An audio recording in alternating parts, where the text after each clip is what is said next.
I bought a new pair to potentially wear to work, but they're not very secure in my ears, and their audio quality isn't very good.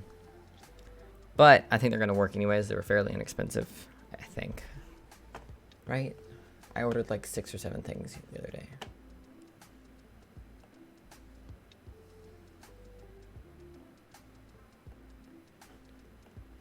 How much did they cost? $40. They're really little. Plus $40 for a pair of earbuds, you know.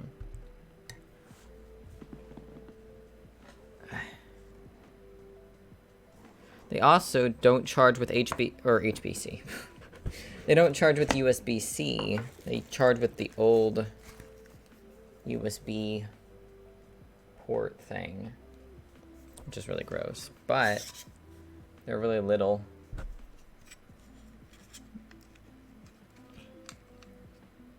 It's just this bit.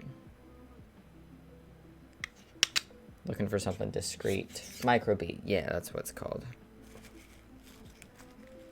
Charges with micro USB instead of literally anything else. I've gotten rid of most of my micro USB cables because I don't use them for anything. Like, this is what I use to connect the PS4 controller to my computer, but I don't use the PS4 controller anymore because why would I? Honestly, I should probably take that and sell it because I don't use it anymore because I've got the PS5 controller. So.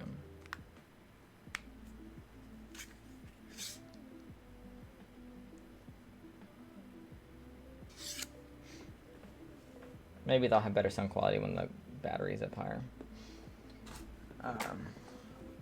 We'll let those charge. Yes, I know. I'm super excited about that. It'd be nice because when all of my friends who have Apple phones need a charger, guess who has a charger that will fit your phone now because Apple finally made the change. I'm very happy about that because it's really stupid. I know Apple does it just to make the money, but Apple's mostly USB-C now. It's not, I mean, instead of the lightning cable. Like this. These. Like the one I use for my phone. What Android phones use. Yeah.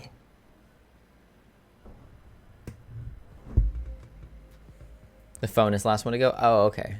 So all the other Apple products over there are already USB-C. It's just the phone that's not. Isn't it true that Apple laptops can charge by USB-C? Because I know some people's, like Max's work laptop charges through USB-C, so.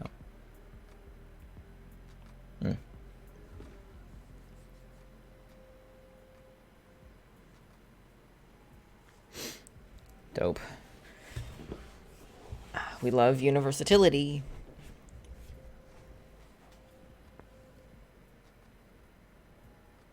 Oh, fancy. But I want to listen to music at work, but we're not supposed to listen to music at work. So I'm having to do it in like a sneaky way. I'm very hopeful that listening to music at work will make the workday a little less awful. You know?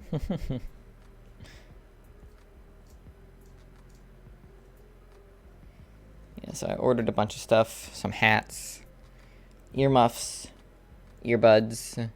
Oh, and I finally bought the Jeanette McCurdy book.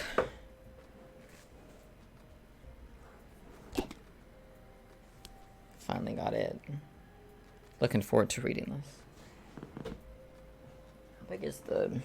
Ooh, it's got a Lena Dunham's on the front. Oh, this should be an easy read. There's some big words on the big letters. That should be a fairly easy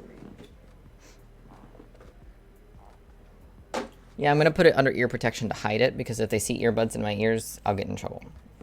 But we're allowed to have the big old earmuff things over our heads, so.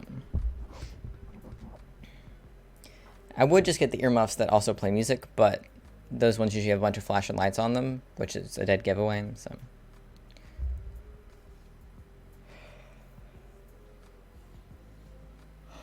I thought I saw in the reviews for the ones I bought that it can put out the, like, frequency that's supposed to help with noise reduction. The thing I don't like that frequency because I can actually hear that frequency and it gives me a headache. But you know how, like, most noise canceling headphones, they actually have a frequency that they put out to help, like, drown out other sounds. I thought I saw in some of the reviews that this either had the ability to play music or did that, and it was like, you know, and I've seen no indication that these do that. They're currently being stretched out on my shoebox, so because they are very tight on my head, which I know they're supposed to be, but I don't need them to block out the sound. I don't need that. It would be nice because the ringing in my ears has gotten worse since I started working here. It happens more often, I mean, is what I should say. It's not a constant ringing, but they ring more often now since working at this job because it's so very loud in the factory. And then you walk into the break room or walk outside, or I come home where it's dead silent in this apartment, and it's just so, like, the silence is just so loud and my ears are so overwhelmed by the stark contrast, because you really have to stand, like, this close to someone and shout full volume for them to be able to hear you in there. It's very loud. It's not overwhelming for me, it's not distracting for me, but I have noticed that my ears ring a lot more often since, like, just in the past couple weeks, they've been ringing more often. I've even had them ring at work a few times, which doesn't usually happen. So maybe the ear protection will help with that. Plus, it will hide my earbuds. And since it's over ear, the normal earbud will work as well. Yes, one earbud in at a time. They wouldn't last 12-hour shifts, so no chance of that. Yeah, some of the ladies just put their hair over their ears to hide it, you know, but I don't like my hair being over my ears, so. Plus my hair's not quite long enough to comfortably sit in that location anyways, so. But yeah, my plan is to have so, like, if I'm standing at the conveyor belt with it over here on this side, is to have this earbud in, so that way if someone walks up to me and needs to talk to me, I can pull off this one and be stealth and be like, what did you say? Because I shouldn't be able to hear them through the headphones. The thing I'm concerned about is my ADHD making it hard for me to listen to people. Max has the best hair, it makes it invisible. Right. My concern is that having the music in this ear and trying to listen to someone in this ear might be sometimes difficult depending on the song that's playing. So I'm just gonna have to work on that. But being like, what? Is it uncommon? Because it's so fucking loud in there. It's so fucking loud. Like, the moment you enter the building, it is loud. And then the further onto the floor you get, the louder it gets. You'd think with all the technology they have, they could find a way to make it at least a little bit quieter, you know? Oh no, I'm good with lyric music. I'm just gonna have to... I haven't had to do the switch back and forth with focus on lyric music and actually, like, actively listening to someone speak. Obviously, I do the reading and stuff all the time here on stream, but reading someone's message versus hearing it is very different for me. So it's just going to take practice to get back into that, because I used to do it at school all the time. I used to do it at Kroger all the time. It's just been a while, so it's going to be a matter of readjusting to that. Yeah, I ordered a couple of, what are they called? Are they called bucket? They're not called bucket hats. What are they called? Snapbacks. I ordered a few more snapbacks so that I can wear something different to work other than the same hat that I wear every single day. I prefer snapbacks because they're nice and boxy on my head. It makes my head look a little bit more masculine. You can't when it's lyrics? What do you mean?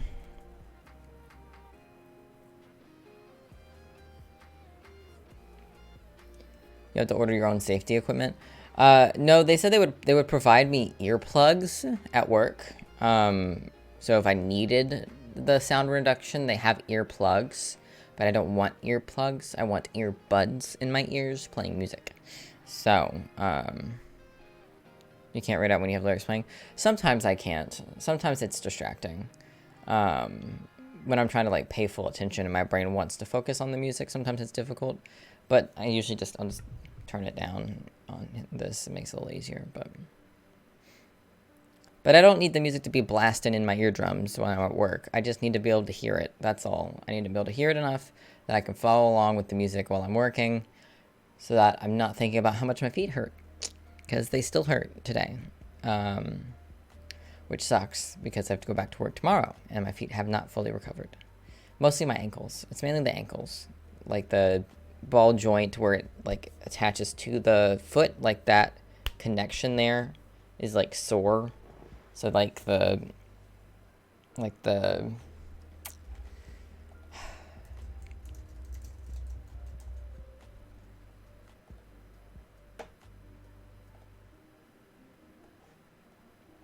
this is what hurts. This right here. This area. Right here, where the ball joint comes in and hits this. This is what hurts right here. All this area. No Nico foot pics. Y'all don't pay me enough for that. I like the I prefer the regular shoes over my boots because I can take the shoes off at work a lot easier. So like while I'm standing there on the line, I can take the shoe off, just sort of give my foot a rest from the insole. I think what I'm going to do is take several different insoles with me tomorrow, and switch them out throughout the day. I got that information from one of the other guys that works there. He said that that's what he does, and that helps a lot because different insoles will put pressure on different parts of your feet, allowing those other parts that had the pressure on them to sort of rest. But the thing is, all of my insoles all are focused on arch support because my arches are ass. So they do it in different ways, but I've got some Dr. Scholl's that I need to cut down for my shoes, an unopened pack of Dr. Scholl's I've had for over a year. I've had them since we moved in, that I need to cut down for these shoes, that I'll probably start with tomorrow. And I'm going to cut those down tonight while Max is asleep. And take the ones that I used last, and take the 2 insoles that I had. Maybe I'll just take all of them. It can't hurt, you know? Take the pair that I got from Zappos, and then take the 2 that I got out of my boots. The boot ones are really old, but, you know. I need to get through this phase of my feet hurting at work because it is horrendously distracting and makes it fucking miserable to work there. It's the only bit that makes it miserable. Yes, my back hurts sometimes. Yes, my fingers are still a bit sore. My thumbs especially are a bit sore. I was breaking in new gloves at the end of last week. And like, but I can deal with all that. I can deal with back pain. I do it every day. I can deal with my fingers being stiff. I don't notice it when I'm working, but I can't relieve my feet of pain while I'm at work because I have to stand there and work. I can't sit down. So the one part of my body I can't rest while standing there for work is my feet, you know. Yeah, shame on you for being pre-broken, honestly. I do think Max mentioned that it probably is partially a body shock as well, because I went from doing nothing, sitting down all the time for 6, 7, 8 months to standing for 12 hours, whereas if I had gone from Kroger into Amazon, it might have been a little bit easier of a shift for my feet, because while I wasn't standing for my full 8-hour shift at Kroger, I was doing a lot more walking around, a lot more standing and lifting and moving and turning and all of that. So if I'd moved a bit sooner from one job to the other, maybe my body wouldn't be reacting this way. But like I said, my arms and stuff have already pretty much adjusted. Like they're usually only sore like while I'm going to sleep on that last night of the week. And then I wake up and I'm usually fine there. But my feet and my calves always hurt when I wake up. And they still do right now. Well, my feet still do. My calves don't right now, but my feet still do right now. So I really need them to get their shit together, and then this job will be great, because I do like the work a lot. And especially now that I'm going to have earbuds and music, it's going to make it so much more fun. I'm hopeful the earbuds will help with the foot pain, because it will give me something to focus on that's not the foot pain.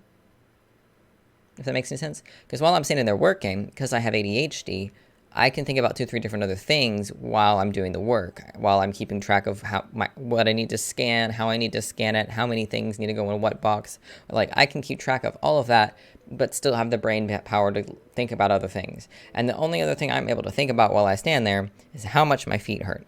So I'm hoping that by putting music in my ears, that will give my brain something else to focus on that isn't how much my feet hurt. Because I've noticed that at least earlier in the shift, towards the end of the shift, I can't really do much to distract myself from them. But throughout the majority of the shift, if I like stop to talk to someone or something like that, I forget about how much my feet hurt because I'm focusing on talking to someone. So I'm hoping that the music will essentially do the same thing for me. Once you pay max back and build up a buffer, you can always look for other warehouse jobs might be more lenient. Maybe not. I don't know. I'm not sure, but I need to get my car fixed soon. I have to go get my depot shot at some point, probably next week. But they told me I need to do it as a walk-in, which means it could take me 3 fucking hours to get my fucking shot. I called to make the appointment, and then they were like, oh, well, it's actually a walk-in. You just walk in from in time between Monday and Thursday while we're open. Bitch, I have ADHD. Let me make an appointment so I know when to show up. And so I know it's not going to take me 3.5 hours to get my shot. Because if it's going to take that long, I have to dedicate my entire day to that, essentially. Because I wake up so late, you know? And I'm not waking up early for that. Nah. It would be nice to just be able to drive over there, arrive on time, wait 10 minutes, get shot up, and leave. Come home. Less than an hour. Boom.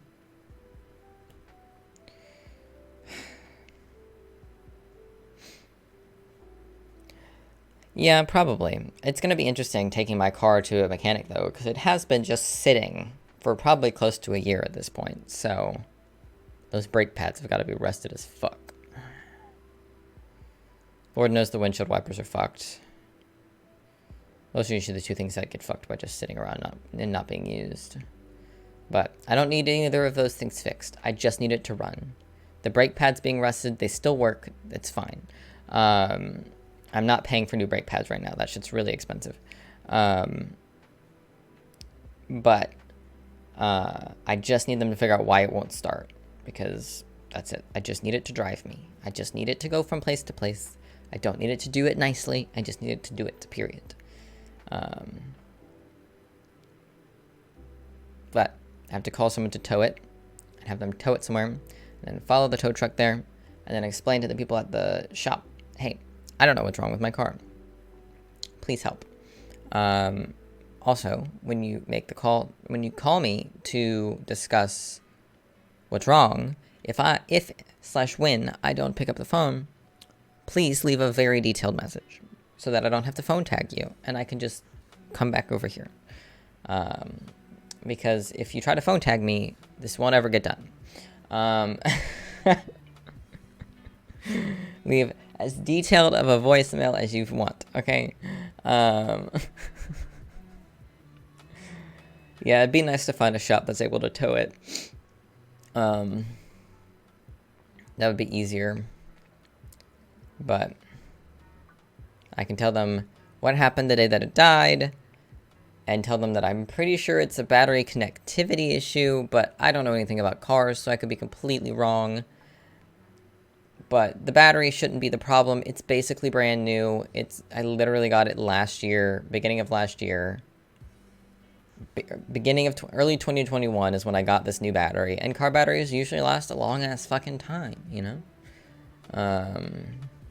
It's true. That's true. And I know it's going to cost me hella money because car things always do. Cars can't be inexpensive. That would be illegal, wouldn't it? Frustrating.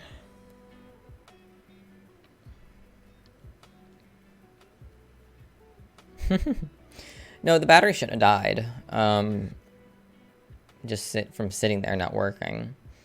Although knowing my car don't need a jump start to start up anyways, but besides the point.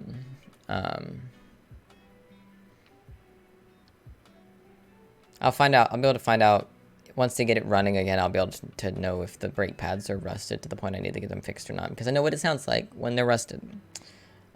Because I know what that sounds like because during the first couple years of college, my car mostly just sat in the parking lot and didn't go anywhere because I wasn't working. I wasn't going home very often. I only went home every couple months, every 2-3 months. So it very much just sat there and got rained on and snowed on and very warm and very cold, and, you know, just experienced the weather naturally without any usage. So the windshield wipers always needed to be replaced because they would quote unquote dry out and conform to the windshield in a way that they're not supposed to. And the brake pads would rust up. And it makes that horrifically awful sound when the brake pads are rusted. But the last time that happened, my dad and brother replaced them because it was going to be way cheaper to have them replace it themselves. And it's also apparently not that difficult of a thing to do, for them at least. But I would just pay to have someone do it because I don't know how. I could probably figure it out, but that seems like a lot of work. Well, it's not been charged in over a year. Yeah, but it's also not been used in over a year, so... Am I the bad guy? Given this evidence, yes. Yeah, in my car story, I am the villain, so... You know. But my car's not exactly a helpful protagonist either, so... You know.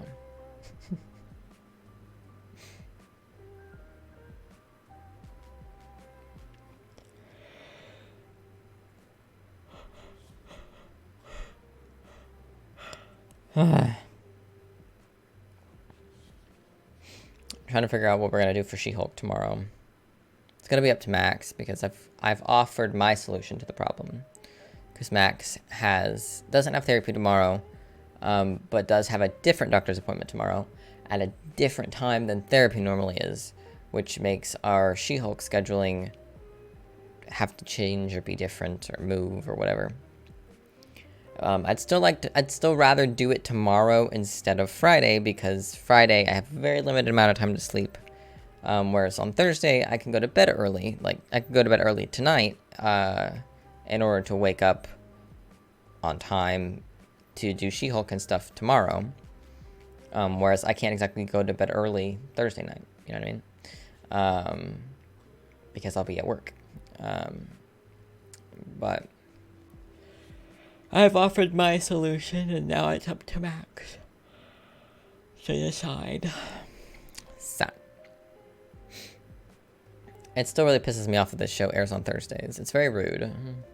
If it aired on Wednesdays, there would not be a single fucking issue with getting it recorded or getting it edited. Because we could record it today, I could wake up a little bit early tomorrow, and we would edit it tomorrow, and we could move on with our lives. But no, of course not. It's gonna air on fucking Thursdays. Why? Yeah. We'll figure it out. I'm tired. Yes, I did. I saw it on TikTok first. And then I saw it on YouTube last night right before I went to bed.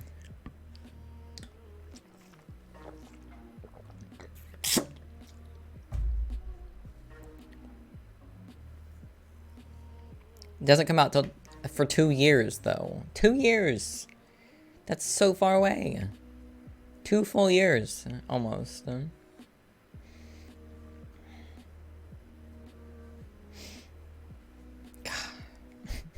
It's so far away from now.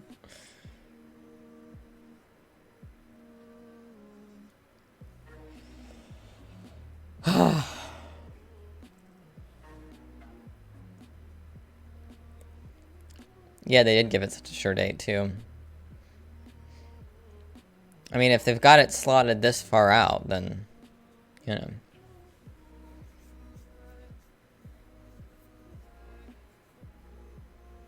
I do love that they let Ryan do the promo stuff for it, though, and post it on his own YouTube channel instead of posting it on, like, a Marvel Entertainment channel or something like that.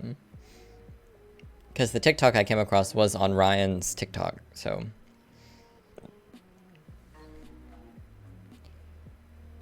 Yeah. Oh my god. Stop yawning, Nico. Please. I'm sorry, guys.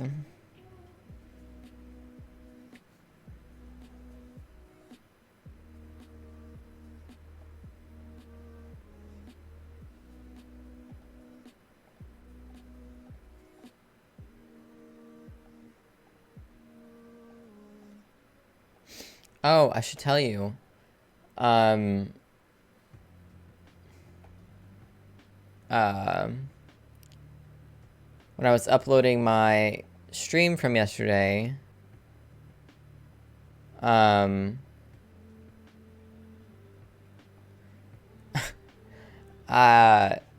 it was taking ages. And I really figured out the reason it was taking ages was because some company decided to copyright it and block it in certain countries because of the, like, 10 seconds of music that plays during the credits of chapter 4.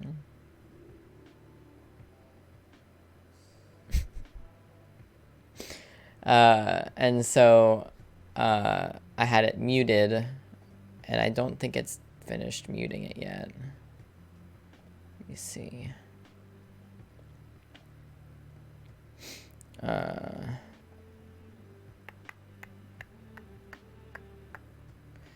Nope, it's still processing.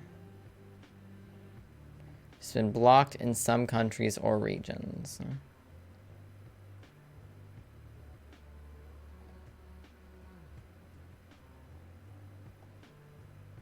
On behalf of Sony Music Entertainment, some random-ass Russian thing.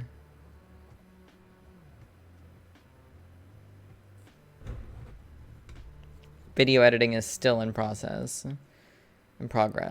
despite the fact that I started it before I went to sleep last night.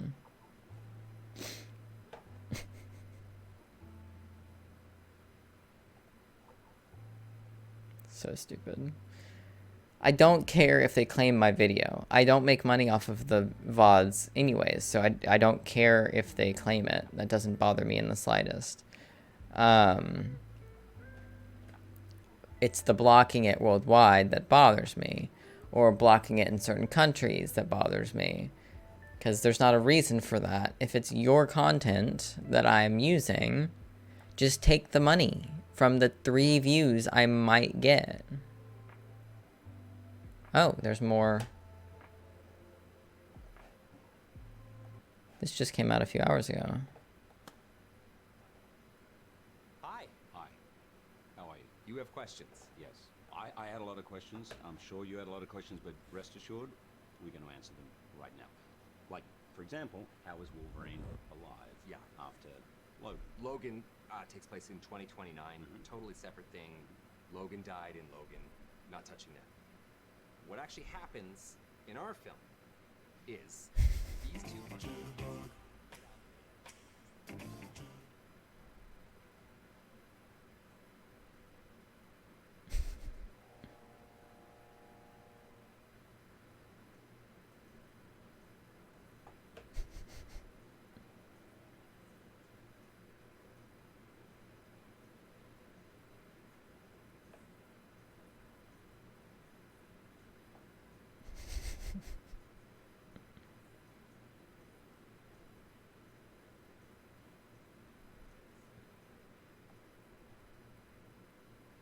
Thank you, Kevin Feige. Love you, Kevin Feige. Thank you, MCU. Wake me up. I love that Ryan has aged, but Hugh hasn't.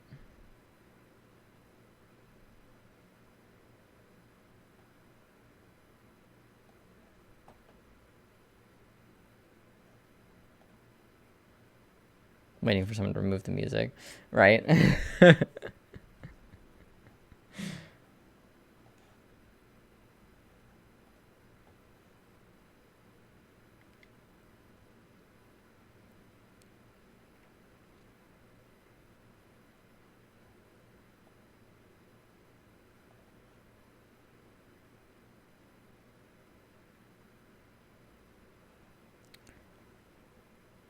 light just flickered at me.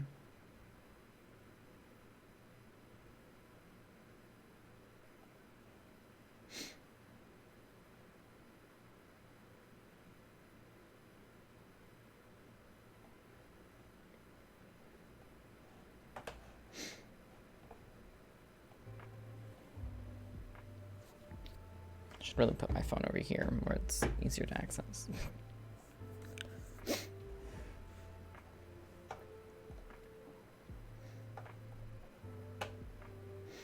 Well, should we actually do some Reddit now?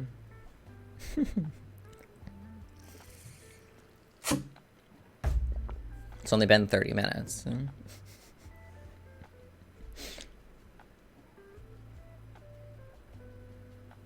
This is the water bottle Amazon gave me and gave all of us when we started, which is great that they gave it to us, except for the fact that it's not dishwasher safe.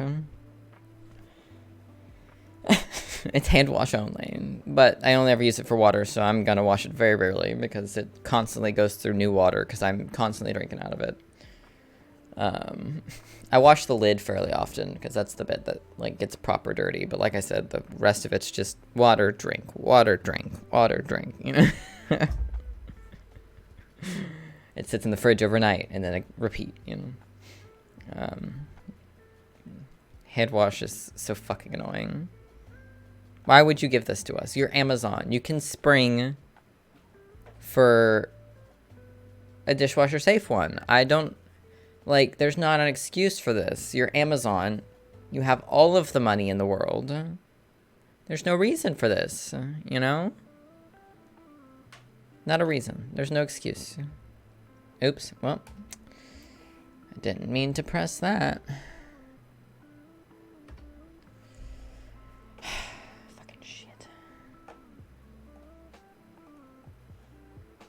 I accidentally pressed the live stream button, so it reopened everything.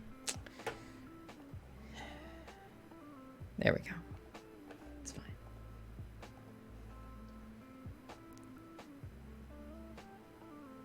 Yeah, they can't, I know, but they should. Because they can. They just don't. That's the difference. They're fully capable. They just don't.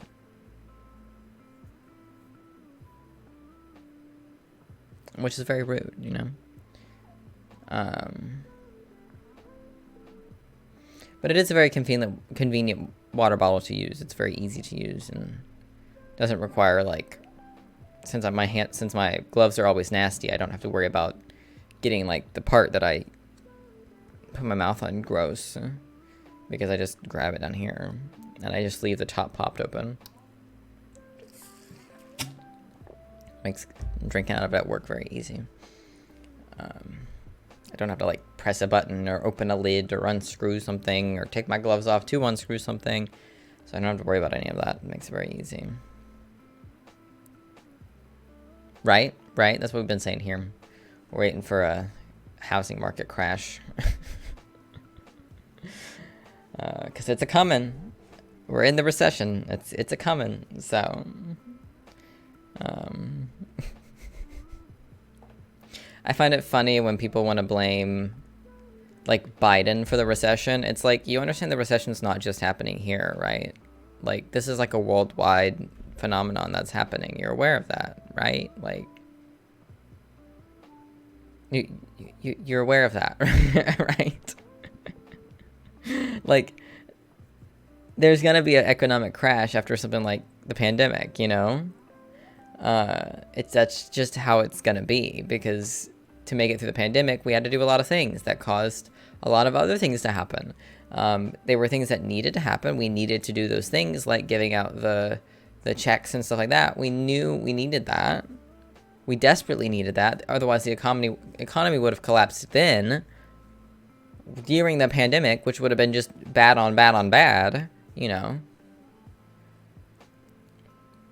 Not to mention the fact it was Trump who did most of that shit. So, like, if we're gonna blame someone, Biden's not the one to blame for the fucking recession, because the recession should be blamed on COVID. That's what's causing it, is COVID and our response to it. So that and a number of other factors, of course, but it's never just one thing that causes a recession, but you know what I mean. I knew Liz Truss was going to be terrible. Our economy guy is useless. Yeah, she's not great. To put it lightly, she's not great.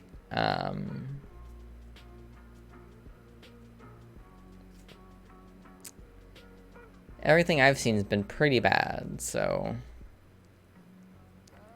I'm glad she's not my leader.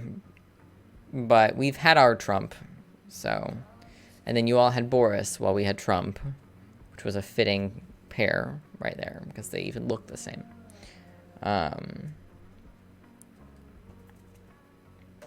now you all have worse, which is great for you.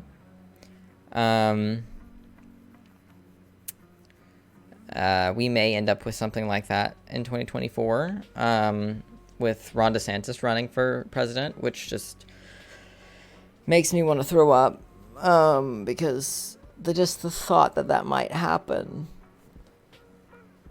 It's a big no from me. It's a big, big no from me. For those who don't know, Ron DeSantis is the governor of Florida. He's a terrible human person, and honestly worse than Trump, because he knows how the government works, so he can do more damage. What Trump won't win, he probably won't win. Most of the Republican Party voters don't like him. All of the people that do, of course, are Republican, but it's a small sector of the Republicans. A good portion of Republicans think he's too much, and would rather vote for someone who is still Republican, but a little less much, you know. The hurricane might wipe him out this week. Oh, fingers crossed. I absolutely hate Ron DeSantis. He's so annoying. He's genuinely awful.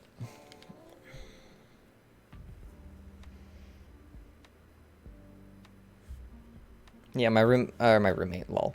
My best friend lives down in Florida. She works at Disney.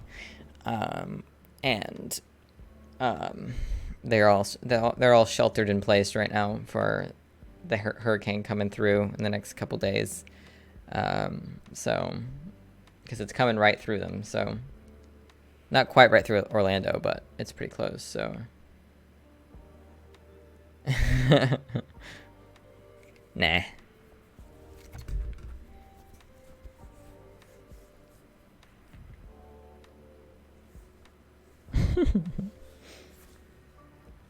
Good bonus content about me talking about shit.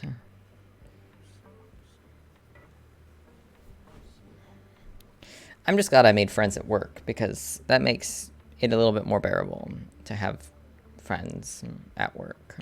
Even if I can't talk to them while at work, because we're all in, like, essentially cubicles, just factory type cubicles instead of computer type cubicles in an office. Yeah, it says there's a couple other people here, but no one has chatted yet. We've got some lurkers, it looks like. You met the same person on day one? No, we were put into different places. The girl I met on day one works upstairs in Stowe, and I work downstairs on the main floor in Decant. So no, she is not one of those people that I spend lunch with. But I made friends in my department, is what I meant to say. So we all go on break at the same time. We eat lunch together. They're all queer as fuck, so that's great. My preferred group of people. So,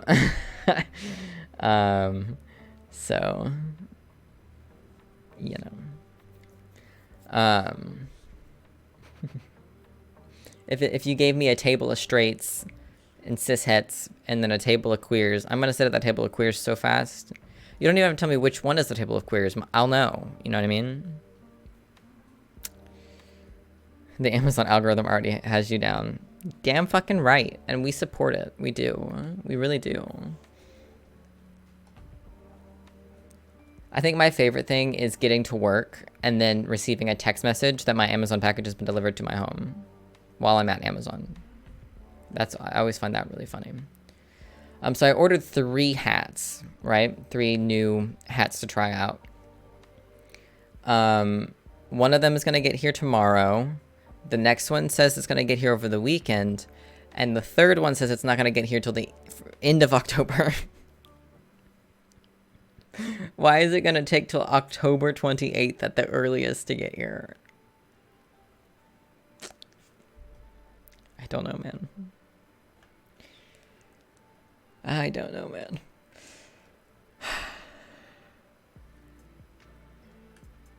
Oh, well. Well, I have money now. That, and I wanted some new hats, because wearing the same hat to work every single day gets a little boring after a little while. And I've had the same hat for ages, and I've been wanting some new ones. Just haven't had the money for them yet. Plus, I needed to order the things for work specifically. Also, this book I've wanted since it came out like a month and a half ago. Just haven't had the spare cash to buy it. This next paycheck that I get tomorrow, because I receive them on Thursdays. Some people don't get paid till Fridays. Depends on your bank, apparently. That check is going to go towards paying for more drugs, because I'm almost out of my IBS drugs. So that's what the next paycheck is going to go to. Is going to go into my checking, because I've spent all of my last paycheck already on paying Max back for Dropbox and a poster and food. Paid to them $250 for that. Then I sent them $10 more for Subway last night. And then with all the stuff I bought on Amazon, that was the first paycheck gone, pretty much. Not entirely, but for the most part. And then this next paycheck, I'm going to be buying some medication, and the rest of it's going to sit in my checking account for buffer while I work on car stuff. And then after that, depending on how much car stuff is going to cost, the rest of it will go towards either car stuff or into Max's pocket, depending on this, that, and the other. Not really. I've ordered a lot less stuff over the past couple months because I literally didn't have the money. So, you know, I literally was completely poor. So,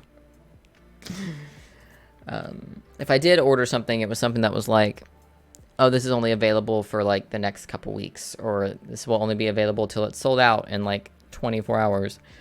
Stuff like that, that couldn't wait until I had money again. So,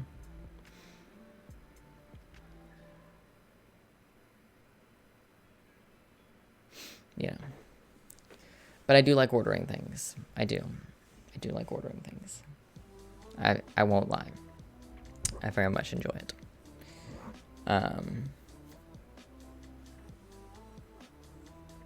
You could have missed out. Exactly. Like, I think the Chad you choose is actually still available, isn't it? No, it's sold out now. But I had Max buy that for me for Christmas. Because it's not gonna ship till December, so which means I probably won't see it until like March. And then Max got me birthday gifts. There was a Philip DeFranco merch drop that I wanted one of the posters from. And Max was already going to order 2 of the posters anyways, so I was like, just add mine to that order so you get free shipping, and I can pay you back for that. That was part of the $250 that I owed Max. And then Dropbox was charged to me last week, but I did not have $200 to put into Dropbox last week. So Max paid for that, and then I paid them back like literally 2 days later because I was charged on Tuesday, but I wasn't going to get paid till Thursday. So, and then we got pizza, so that was the rest of the $250, because the poster was, I think, $30, and then the pizza was $20. But the poster is great, but I'm going to put it up there where I can look at it because I really like the design of it. So I've decided it's going to make it onto the wall I look at instead of the wall I never see. and the wall that y'all never see either. I really should put up something between the Wonder Woman poster and the window, because that's all y'all ever see. Because my camera's over here when I stream. So, I don't remember why I moved it over there, but I think when I was playing PS5 stuff, I wanted to play it on this monitor, so that's why I moved it over there, but I don't remember. It's been a while. But it's going to be nice to have some money again, despite the fact that I actually don't have any money, because I still owe Max $2,000. Because I've got to pay for this month's rent. I got to pay Max for this month's rent. Well, Rookie's delayed. Rookie's really, really lurking. Hardcore lurking. Once you get back to a stable state, get a credit card. Always pay it off by the end of the month. But it will build up your credit score for big future purchases. Yeah. Yeah, I don't want a credit card, though. And I hate that that's something we have, quote-unquote, have to do. It's really annoying. I feel like your credit score should go up the longer you go without a credit card. And, like, you know what I mean?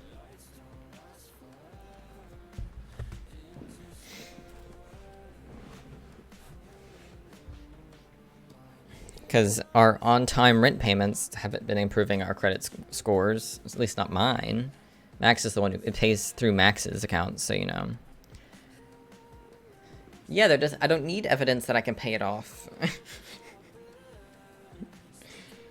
You know what I mean? Like, I've clearly been able to pay everything off because I've not needed a credit card, you know what I mean? Like, I've been able to afford everything because I've not needed a credit card, you know what I mean? Yeah, Max is getting all the benefits, but that's fine. Max is the one with the money, so, you know.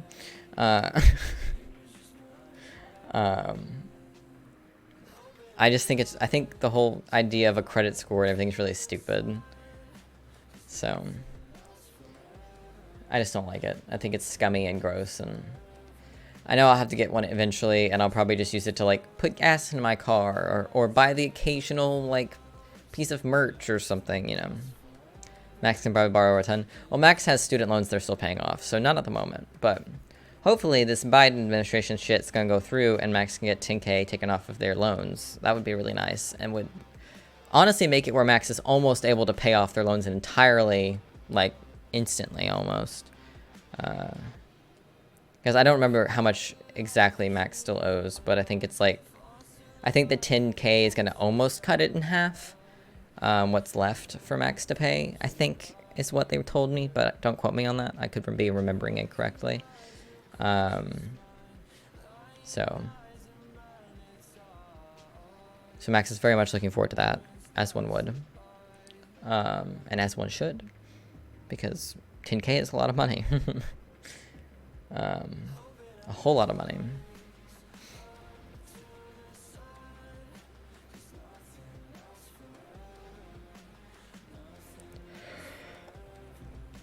I think the hard part of listening to music at work is going to be not dancing to all of the songs and singing to all the songs.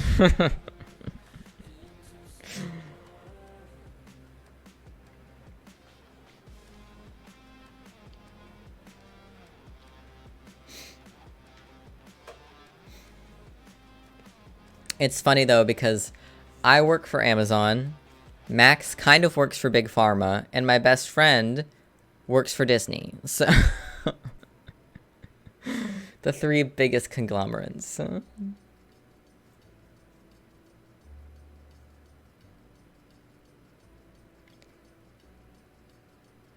Well, I can still dance along to music, to lyricless music. It does, but I'm gonna be honest with you. I know Jeffrey's not the CEO anymore, but if he was still the CEO and he, I don't know, murdered a puppy on a live stream, I would still order from Amazon. I don't know what you want from me. Like, Max and I discussed it last night a little bit, that without Google, Amazon, and Apple, Max's life would be completely different, because Max watches Twitch all the time, watches YouTube all the time. We use Google every single fucking day. And they have an Apple phone. For me, it's just Google and Amazon because I literally have a Google phone. I Google everything. I'm on YouTube all of the time. I'm literally streaming on Twitch right now, which is owned by Amazon. And I work for Amazon. So, and I order from Amazon like every other day. So, you know. Streams would probably be more productive. I mean, do they have to be? They don't have to be productive. That's not what they're for. They're fun. They're supposed to be fun, not productive. I need to order, like, wax strips. Because I'm really tired of having to shave my ankles. I'd rather just yeet them hairs out. Because I'm sure I've mentioned it before, but I shave my ankles because I wear crew socks. And when the hairs get too long, the crew socks pull on the hairs and stuff, and it's really uncomfy. So I just shave my ankles. But because I wear socks all the time, some of the hairs on my ankles are like ingrown or split hairs mostly. So it's still painful. So I have to shave it all the time. It's really annoying. So it'd actually be easier if I just slathered up some wax and just ripped those suckers right out. That'd be great. Start from ground zero. But it also sounds spooky. So I wonder when Max gets off work today. When do you get off work? Psh, you didn't think I was actually going to type, did you? But I was going to say something else. Don't remember what it was. Don't remember. Seriously though, I just need my feet to adjust to this job, and then I'm gonna fucking love this job. Especially if I get away with the headphone thing. I'm gonna love this job like crazy once my body fucking adjusts. Genuinely. 3 days a week. I just go into work, come home, go into work, come home, go into work, come home, and I'm done for the week. It's lovely. It would be more lovely though if my feet didn't always hurt so bad. And y'all know I have a high pain tolerance. Like, your boy has IBS and used to menstruate. So, like, I'm set in terms of, like, working through pain, continuing to be productive and hide my pain while in pain. Like, I do it all the time. But this is just unlike anything I've ever felt. Like, this foot pain is so bad. Like, it was literally making me nauseous. That's why I went home early twice this week. That, because I wanted to go home early because it was my birthday weekend. But I went home even earlier than I'd initially planned because I was literally feeling physically ill because of how much my feet hurt. Like, isn't that just the stupidest fucking thing? If you only had testicles, you could solve all the world's questions. True. I have never been kicked in the balls. I can't say that I've been kicked in the balls. But from what I've heard, that's nothing compared to menstrual cramps. So even the mildest of menstrual cramps hurt more than being kicked in the balls, is what I've heard. So, you know. Don't know what to tell you. And the thing is, I didn't even have bad menstrual cramping when I did do that. You know, my IBS cramps were far worse and lasted far longer and were far more debilitating than the menstrual cramps ever were. Even my worst menstrual cramp is only like tied with my most mild of IBS cramps. Because if y'all remember, I suffered with IBS untreated for a good year and a half at least. So not a fun time. Would not recommend. 0 stars. I would like to return my intestinal tract for a new one because this one is faulty. It's not fun. And then add on to that hormones and stuff like that. I think it was a combination of things over the weekend that just made it super unbearable, because I'm behind on my depot shot. I just got my T shot on Saturday. And when those two things overlap, when I'm like due for a depot and T at the same time, my body kind of freaks out because it's a little bit low on T, because it kind of gets a little low right between, like in between shots, it'll decrease, of course. And then I'm also low on progesterone, which is what the depot shot is. And so my body kind of freaks out during that time, which usually makes my IBS act up. And then add that to the insane amount of pain my feet were in. And I think all of that together was what was making me physically ill, like sick to my stomach type ill. It was stupid. I was like, I hate this so much. Like, this is so ridiculous. Like, I feel like such a little baby going home early like this. But at the same time, goodbye, I'm going home. You know, like, I took unpaid leave to go home early on Sunday morning, because I couldn't keep going. I couldn't keep doing it. I was like, this is too much. This is not worth the money to stay here for another 2.5 hours. I'm going home. Because I was already planning to go home 2 hours early, but I ended up going home 4.5 hours early. So I was like, I'm just going to take the lack of pay for those 2 hours, and I'm still going to get paid for 2.5 of it because I used pay time off for that. But I was like, I can't do this. I'm not doing it. I'm just not doing it. And you can really tell Rookie is lurking. You can tell him.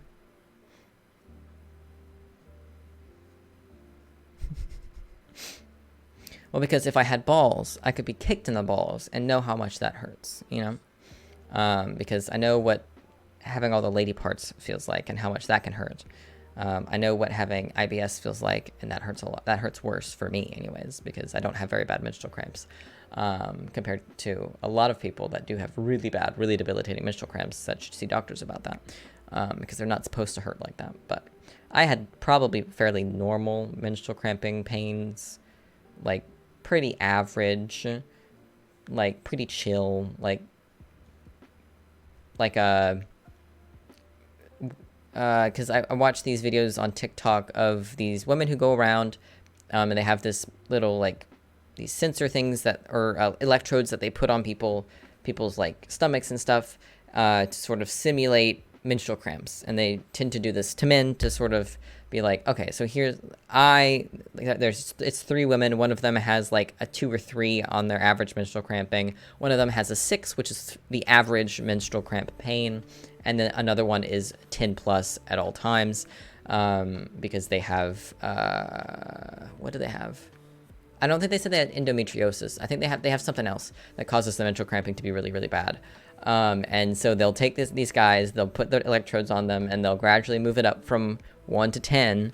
And it's so funny to watch them writhe and seethe and complain and bitch and complain and all this stuff, that if any woman ever did it, especially at their workplace or anything like that, they'd be told to shut up or man up or suck it up or smile more.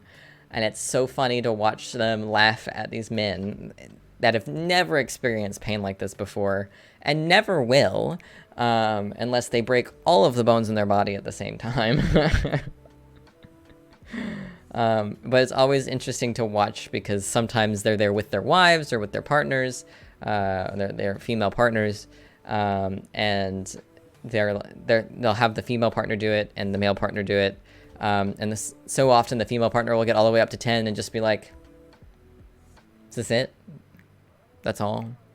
Okay. And then the guy's sitting there on a 6, just like suffering, and it's very amusing. That men think they have a higher pain tolerance than women. It's very funny. But I think on that scale, I probably fall out like a 4 or 5 at the most. Like at the worst menstrual cramping, it's probably a 4 or 5. Because it's never been debilitating. Like, I never felt like I couldn't go to work because my cramps were so bad. Whereas I do know people who have had them like that are that bad.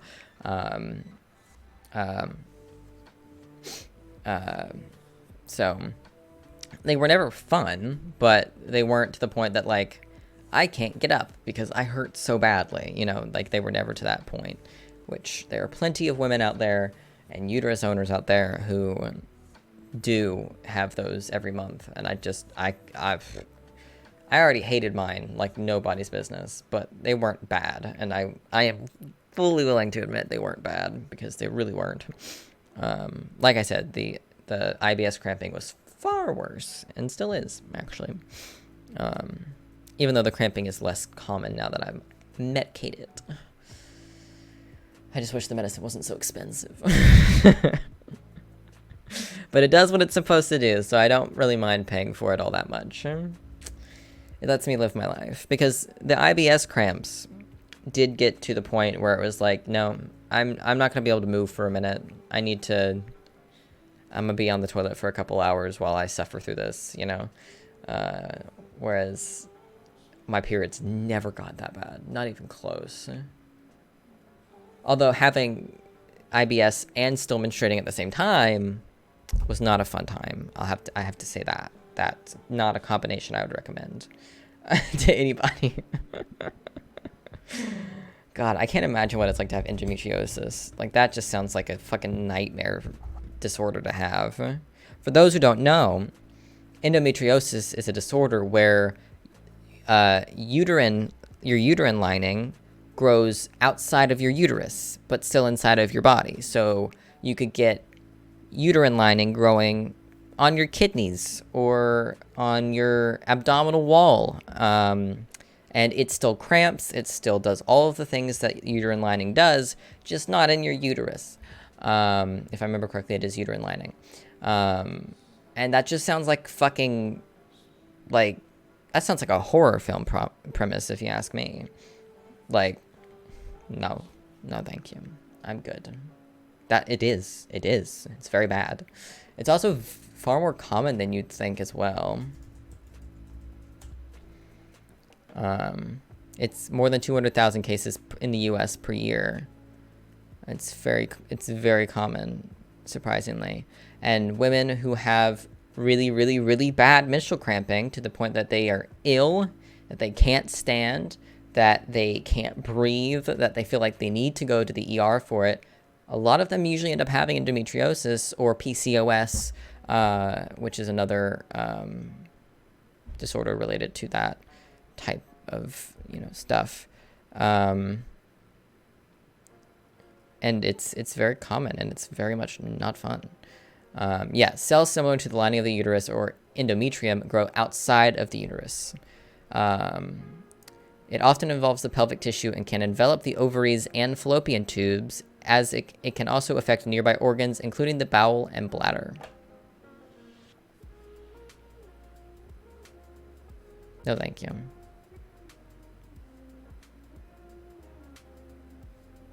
No, thank you.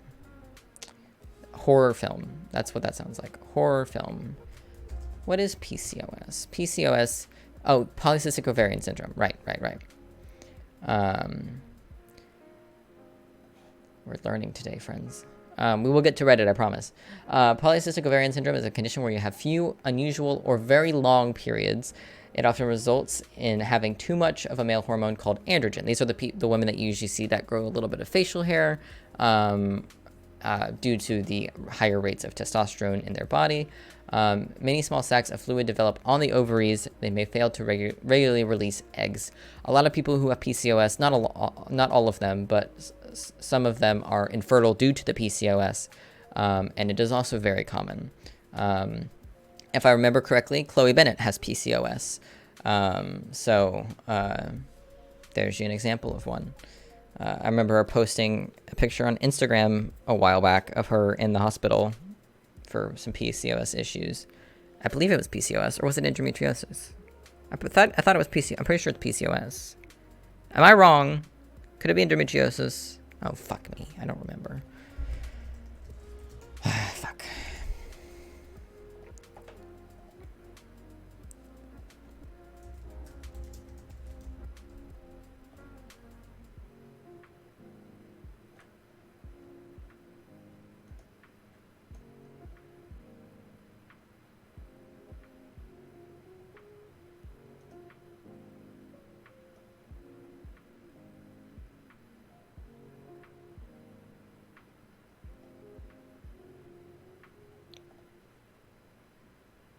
Endometriosis. It was endometriosis. That makes more sense.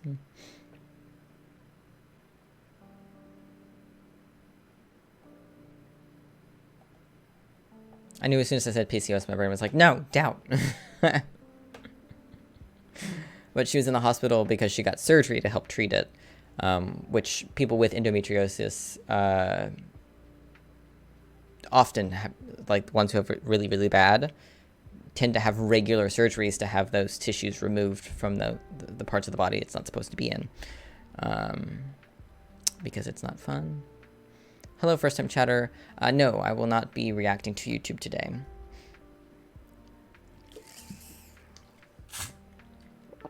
If you catch me during a night stream, I might take you up on that, but I'm trying to get myself to do Reddit, but I keep getting distracted.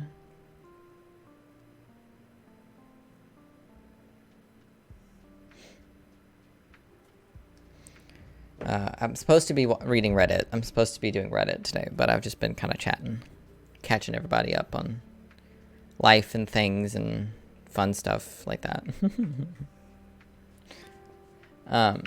But Max is going to be heading home soon, so I should probably start on this.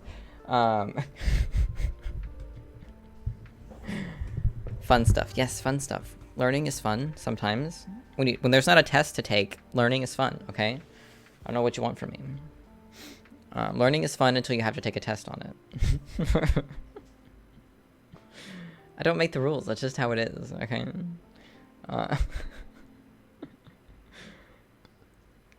I feel like we haven't had like a proper chatting stream where we just kind of hang out and talk in a while, because granted, I've only been doing this job for 2 weeks, but it feels like I've been at it for much longer than that. It feels like a very long time. I don't know why I chose to sacrifice my weekends to work and to Jeffrey Bezos, but that's what happens. So, you know, don't know why I did that to myself. I know why. It was for the money. The money is very good. It's very good money. It's been a while since you did that 6-hour stream. Yeah, the night streams end up being a bit longer, so yeah, that's what I mean. This ended up being the chatting stream. Although the Reddit streams usually end up having a little bit of chatting in them because that's the nature of it. But, you know, Air Canada Express. That is quite the name. How'd you manage to snag that? Okay, let's do Reddit. This is just extreme. Maybe it is. Okay, what about it?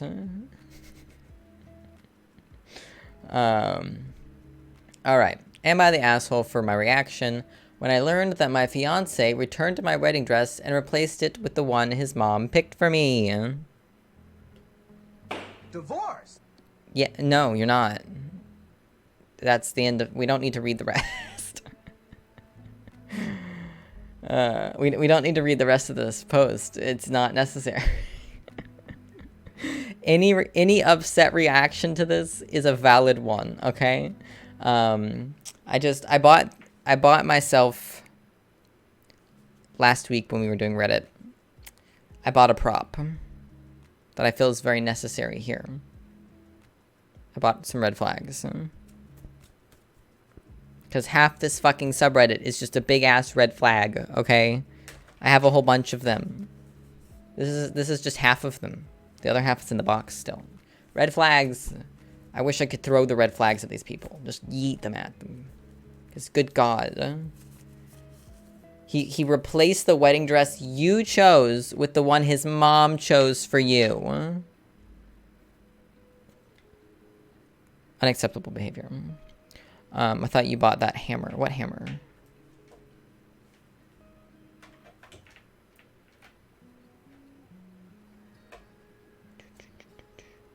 Red flags everywhere. Good Lord. In case you couldn't tell, I have ADHD, so...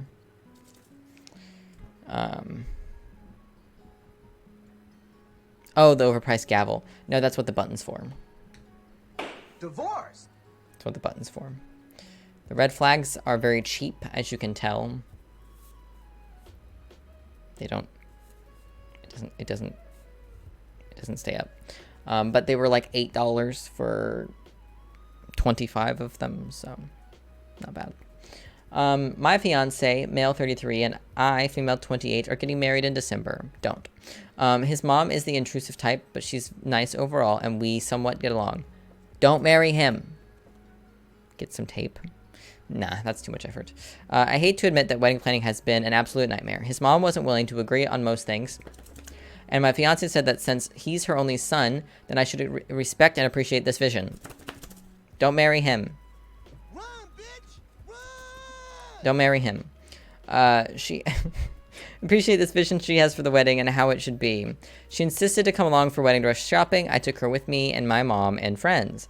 I was so lucky to have found what I was looking for, but she picked a dress that she liked so much and said that she always pictured her son's bride in it.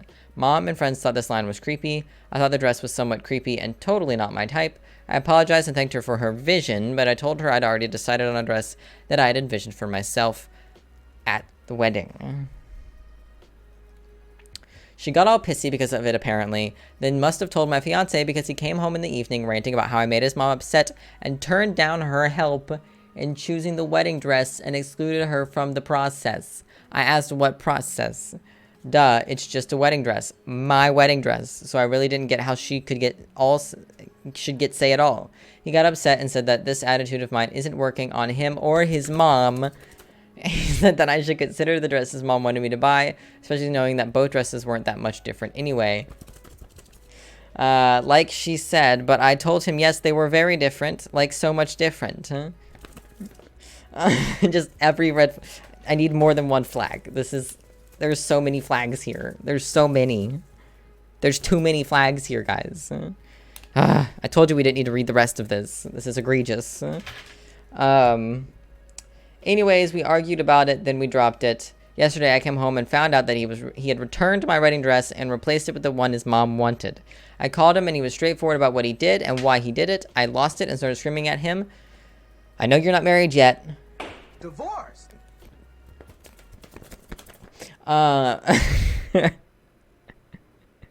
sorry, but men who prioritize their mothers over their partners when they love them both, red flag. That is a red flag. You're too old to be a mama's boy. Fucking stop your shit, especially when your mom is toxic. Stop it.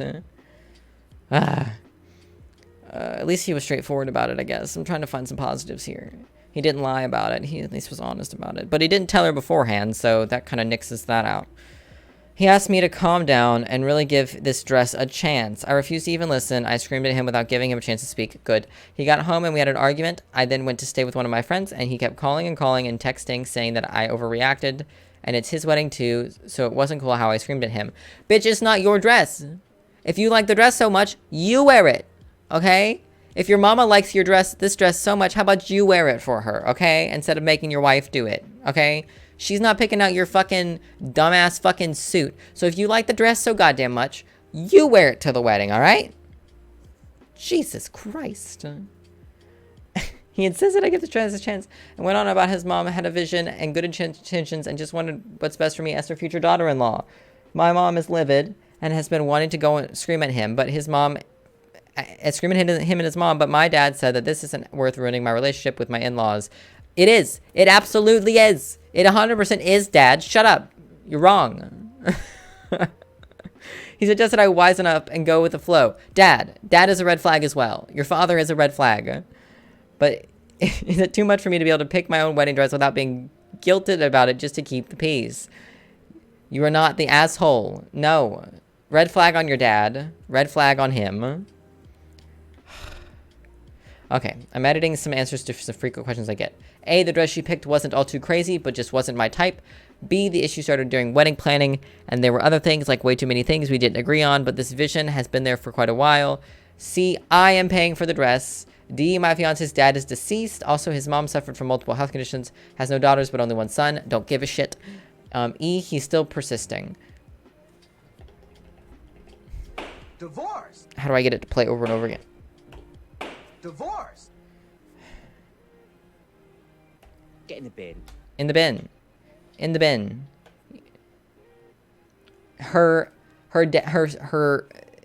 My fiance's dad is deceased. Also, his mom suffered from multiple health conditions, has no daughters, only one son. In the bin, in the bin, in the bin, into the bin. I don't give a shit. I don't care. It's not an excuse. No. Cancel the wedding, like Rookie said. Hand him the ring back. Say, I hope you get the wedding you and your mom have always hoped for. Walk away. I swear I'm gonna. Seriously, what is up with this vision bull that she keeps throwing at me just to get her way? It's her only son, she says. So what? Do you own him, ma'am? Yes, divorce. Maybe his mom could wear it to the wedding and stand in for you. If I ever plan on getting married, my wife is gonna be planning everything. For me, I'm gonna be at home chilling with the boys.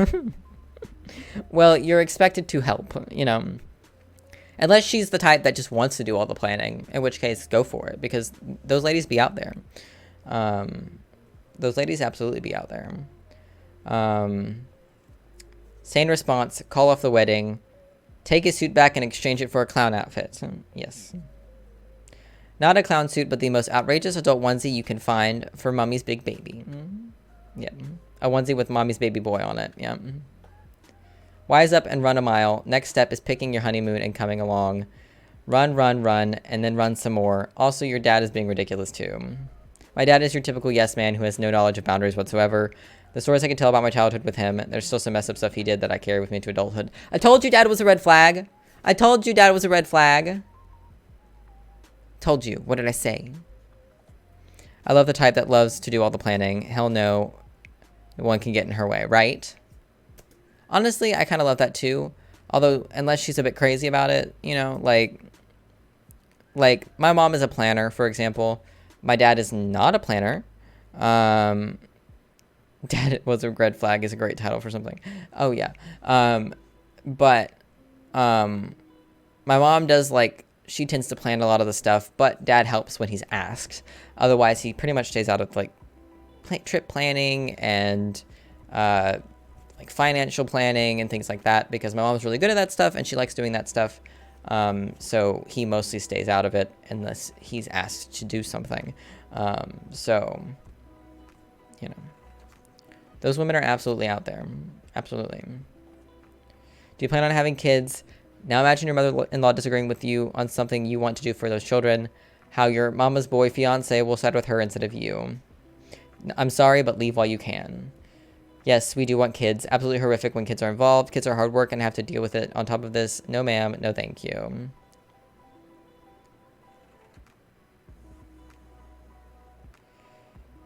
Yeah. I have no idea. What the fuck did I just read? I have no idea why you want to marry this man. He clearly has one woman he holds above everyone. And guess what? It's not you. I'm shocked at the audacity of his mother and even more so of his behavior. Please do some soul searching and looking at his past behavior. If he has done something similar, just imagine if you have kids, will she think it's her experience?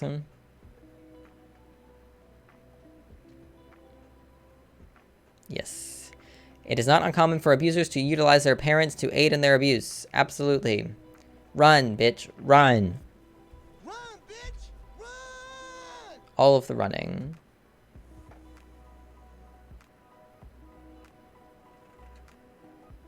No, you're not. I'm sorry, what is this title? Am I the asshole for refusing to let my husband's infertile friend name our son? No. You're not. What kind of situation? Okay, my husband, male 33, and his best friend, male 37, Will, is infertile. Well, they aren't both infertile. The friend, Will, is infertile. He got divorced 2 times because of it, and because he lied and hid his infertility. Well, that's on him. And his life hasn't been the same the day he was told he can't have kids. He has always had a soft spot for children, and when he found out that my husband and I are expecting, he can adopt kids, okay? You don't need to nut in a woman to have children, okay? I'm sorry, I don't know what to tell you. There are other ways to get kids. There are other ways to get kids. This is a red flag for this man. This man gets a red flag for being a little bitch baby about it, okay? There are plenty of infertile people out there. There's also plenty of kids to adopt. Go adopt some kids, okay? If you want them that bad, go find one. They exist. There's fucking adoption agencies everywhere. Go get one. God. Why are people like this? I mean, maybe I'll never understand it as someone who can't make someone pregnant. for not infertile reasons, but, you know, like, I don't know if I'll ever understand the wanting to have a biological child thing. You know, I read that in another streamer stream, and damn, there was a huge debate in chat for like 30 minutes. What, the infertile thing? I'm never gonna understand the whole like, oh, I want a biological child. If you want a kid, there are plenty of kids out there whose parents didn't want them or couldn't take care of them, okay? Or who died giving birth to them, or whatever. There are countless reasons why there are kids in foster care, and there are countless kids in foster care. Go get one of those. Like,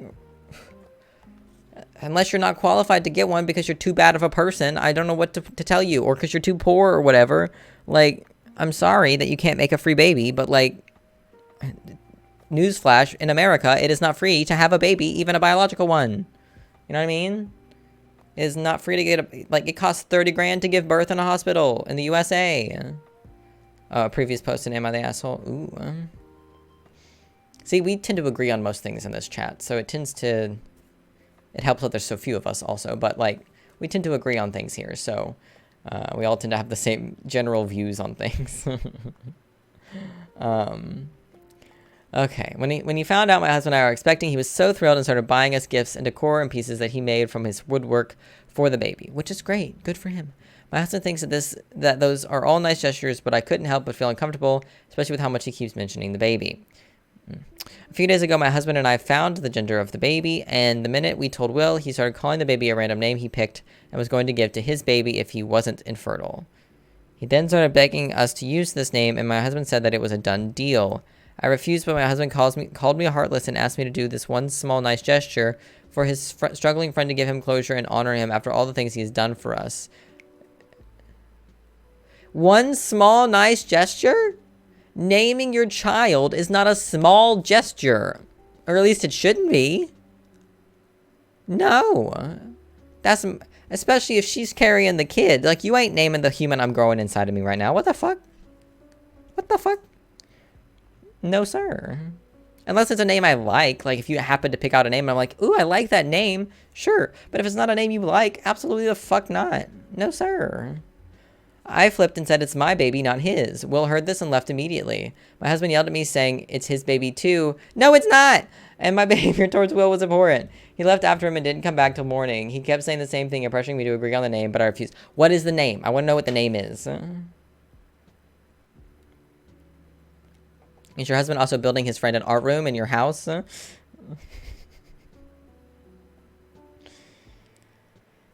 I'm assuming your husband is in love with Will and they plan to run off together with your child. Please update. Mom and Dad have the right to name the baby. Nobody else. Mom doesn't like a name. Doesn't get included in the list of potential names. Dad doesn't like a name. It doesn't get included in the list of potential names. Why is your husband picking a friend over his wife? This should be a concern here. Also, your husband is the asshole. His friend needs therapy, not to pick baby names, for closure. Your husband is actually a bad friend for entertaining this. Yes. Where's the green flag when I need it? Yes. Correct. Correct. Absolutely correct.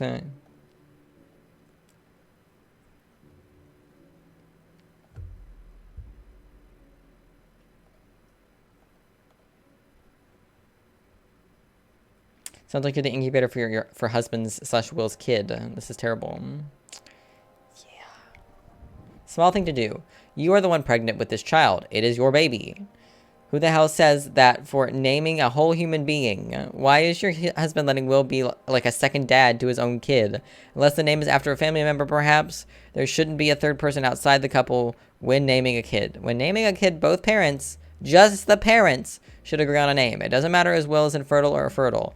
I'd honestly consider rethinking this marriage. It sounds like there are 3 people in this marriage, by the way your husband is with Will. Joking, kind of, but holy crap, this is another level. In fact, the fact your husband is prioritizing his friend over you, his wife, is so concerning. Not the asshole in the slightest. Facts. Facts. I'm 32. I've had 4 miscarriages and 1 stillbirth. I didn't find out until after all 5 pregnancies that I can conceive but not carry. All around me, my friends are having children. I've never asked to name any of their babies. Why? Because my infertility is neither their problem nor their baby's problems. Even with gifts, most of all, which I make, I ask my friends what they want. Do you all what do you all need? What do you all prefer? What is your favorite kids cartoon? Will you introduce your kids? Why? Because my tilted uterus has nothing to do with whether or not their kids will be watching Looney Tunes. There's overstepping and then there's overleaping, which is what deciding your sperm count will which is what deciding your sperm count will choose the name of another person's baby is.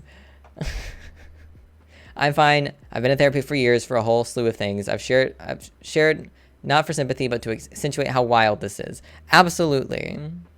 Absolutely. What? Fuck off, Amazon. Stop texting me. It's a text from work, not a text from Amazon shipping me things. Huh?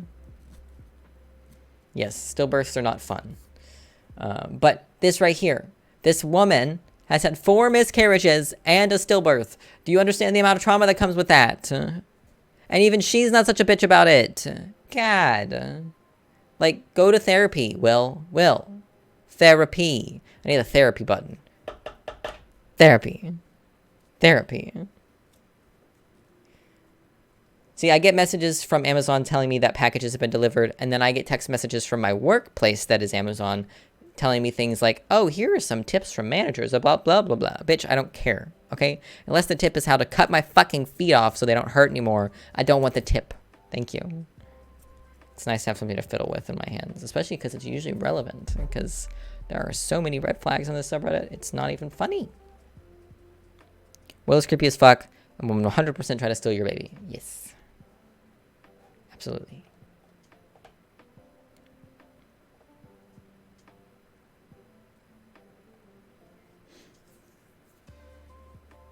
And technically, what's up your feet hurting? That's what I mean. That's what I mean. That's what I mean. There's a part of me that wants to get like numbing cream and like rub that on my feet like right before I go into work, so my feet just are numb instead of hurting, because that would be better. I'd rather walk around and not be able to feel my feet instead of them being on fire, because God, that's not fun. Okay. Yawn.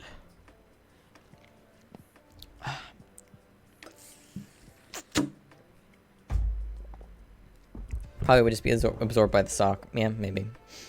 Am I the asshole for saying I'd call the police if a family heirloom wasn't returned to my adopted daughter? Okay. I, 28 female, met my husband, 30 male, 10 years ago. At the time, he was a single dad to a 6-month-old baby girl, who is now... He was a single dad to a 6-month-old baby girl and Lily, who is 11. I worked at the bakery he'd stop at every Saturday before their walk, and eventually we started going out. We got married 6 years ago and I legally adopted Lily soon after that.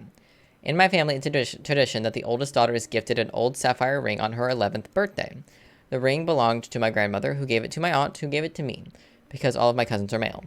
Lily's 11th birthday was a few months ago, and I gave the ring to her because she's my oldest daughter. She loves that ring more than anything, and she put it on a chain to wear around her neck so she could keep better track of it. In the months that she's had it, I've never seen her take it off. My sister Mia, 24 female, is one of Lily's favorite people. Lily really loves her aunt. Oh no. And sometimes Mia will just text me to let me and X know that she's picking Lily up from school to go eat or go to the bookstore or something like that. The other day, I got one of those texts from Mia, so I just told her to be safe and have fun. And make sure my daughter came home at a decent time because it was a school night. Lily got home about an hour after we had dinner. She barely said hello to her dad or me before she went up to her room. I thought maybe she was just tired, so he and I didn't immediately ask her what was going on, but later that night I went to check on her because I wanted to be sure. When I walked into her room, I saw that she had been crying. I asked her what was wrong, and it took her a minute, but eventually she told me that Mia took the ring from her because it's a family heirloom and it's supposed to go to the actual oldest daughter, and because I adopted her, that means she isn't really family. The only reason I didn't go to Mia's apartment that night to get it back was because I spent the rest of the evening reassuring Lily that she is my family and she is 100% my actual oldest daughter, no matter what our DNA is or what anyone else says. I left Mia a voicemail the next morning telling her to return the ring before I drive over there and get it myself. She texted saying that she would only give it to me if I had a daughter before she did, but until then she kept it safe to make sure I didn't give it back to the wrong person. So then I told her that if she didn't return the ring by 2 p.m. that day, I would be calling the police and reporting it stolen. She started texting like crying, saying I was being ridiculous and doing too much. Our mom is in on it now, too, and she thinks saying I'd contact police was taking it too far, and that Mia was only trying to keep the family tradition. Bitch, so am I. No. Red flag. All the red flags. Get in the bin. No. Not the asshole. She took a birthday gift from your child and then told the child that she wasn't really family. Your sister is lucky that all you did was say you'd call the cops. I'm very concerned about the other things fun aunt was saying or doing all those times now. Yep. I'd be canceling future playdates with fun aunt. Yeah. Not the asshole. Call the cops. And then never ever let mom or aunt have contact with Lily or you again. Yes. The best thing you can do for your kids is cut out your toxic family members out of their lives. That's the best thing you can do for them because sometimes they can't do it themselves. So the best thing you can do is if you have a toxic mother, toxic sibling, and they are harming your child's life, cut those fuckers out. Yeet them out. Get them out. No. Your kids are the most important thing in the world. I don't give a shit what the rest of your family is to you. I don't care. If you have a child, should be the most important person on the planet to you. That's how that works. That's a contract you sign when you have a kid and you don't give them up for adoption. If you have a child that is under your care and belongs to you legally, you have signed up to make them your top priority. That's how parenting works. I don't fucking care. I don't care. I don't care. That's how parenting works.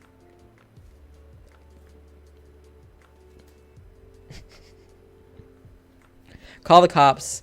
Go and see with anyone who treats your daughter. No contact. Go no contact with anyone who treats your daughter as less than. Not the asshole, but your sister and mother sure are. Yes. Not the asshole.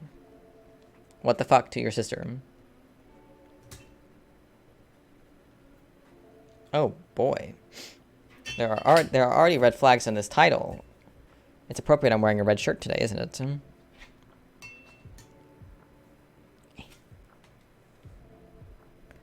Okay. Am I the asshole for losing it on my husband for lying about emergency to get me to leave my brother's wedding early?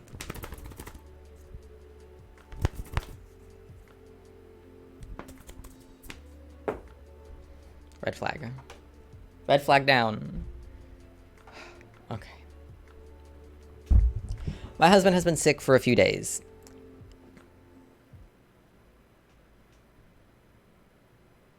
Hello? Okay, I thought I heard something. He got SICM. No, he got sick. I think she meant to type sick. He got sick around the time of my brother's wedding. I took care of him 24 hours a day. He's on meds and can move and go to the bathroom and eat on his own. I told him I was going to my brother's wedding, and he threw a fit saying I couldn't leave him. Oh no, he's got a man cold. He's got a man cold. Oh no. Not the man cold. What will he ever do? Not the man cold. You all know that meme, right? I've seen doctors getting in on it on TikTok, and it's very funny. Like the top 10 most painful things, or the top 5 most painful things a person can experience, and it goes like childbirth, nerve conditions, like menstrual cramps, and then number 1, man cold. Not the man cold. What will we ever do? Yet men want to claim that we're the better sex and that we're the stronger sex and that we have a higher pain tolerance and all this horse shit. Bitch, it's a cold. Suck it up. No, but I get it. You get what? The man cold?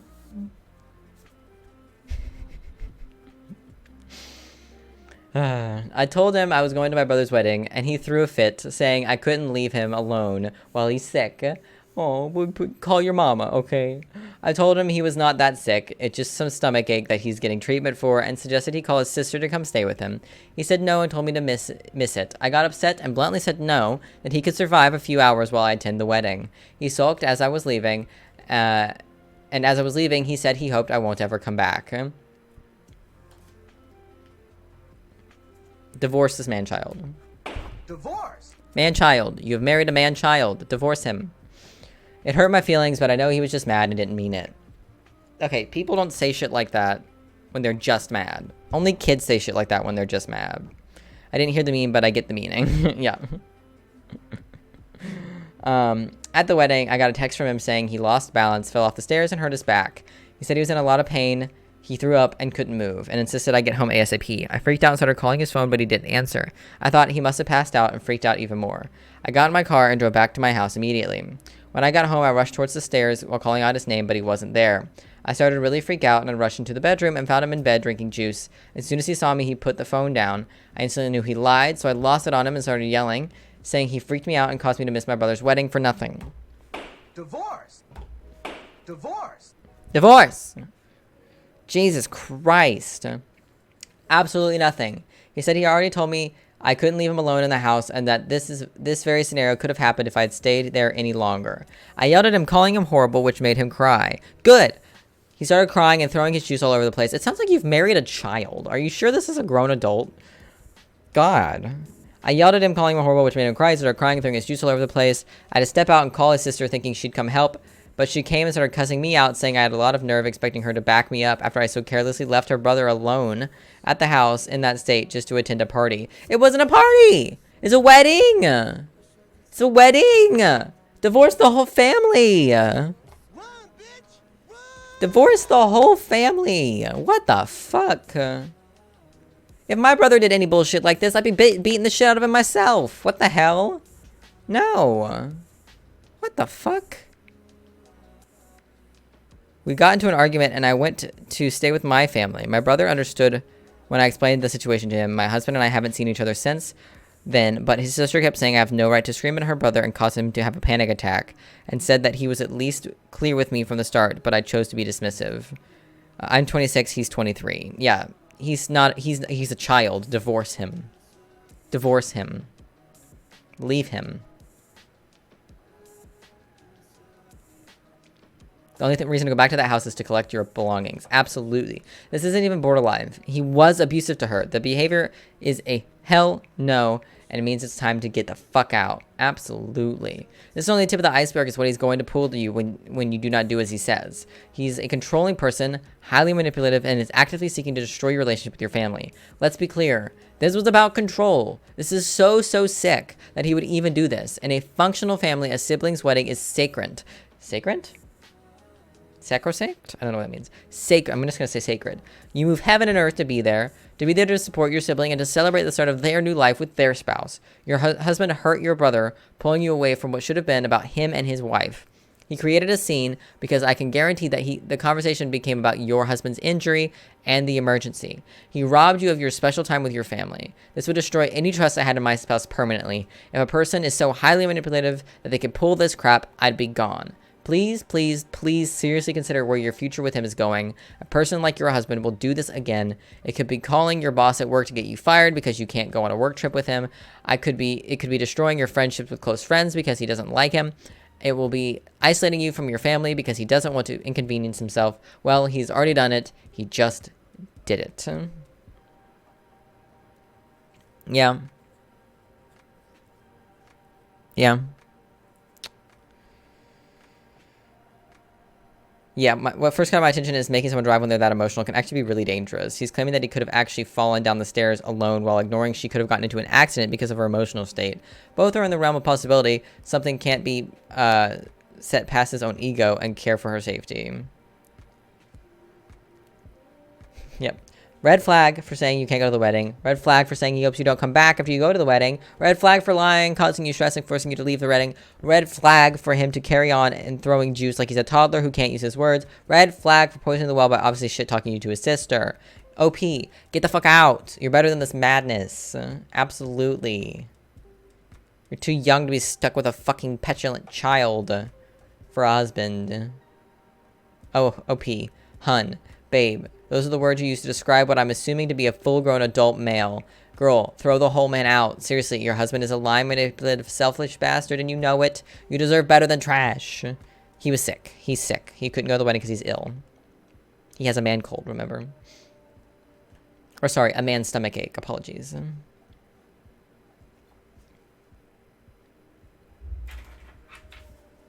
Throw the whole man out. Throw him out. In the bin, in the bin, in the bin, into the bin. In the bin. He had a stomach bug, like throwing up type stomach bug. I wouldn't want him at my wedding either, personally. I can't be having someone throw up in the middle of my wedding. The only one who's allowed to throw up at my wedding is me and my spouse, okay? It's my special day. It's her special day. We're the only ones allowed to throw up here, okay?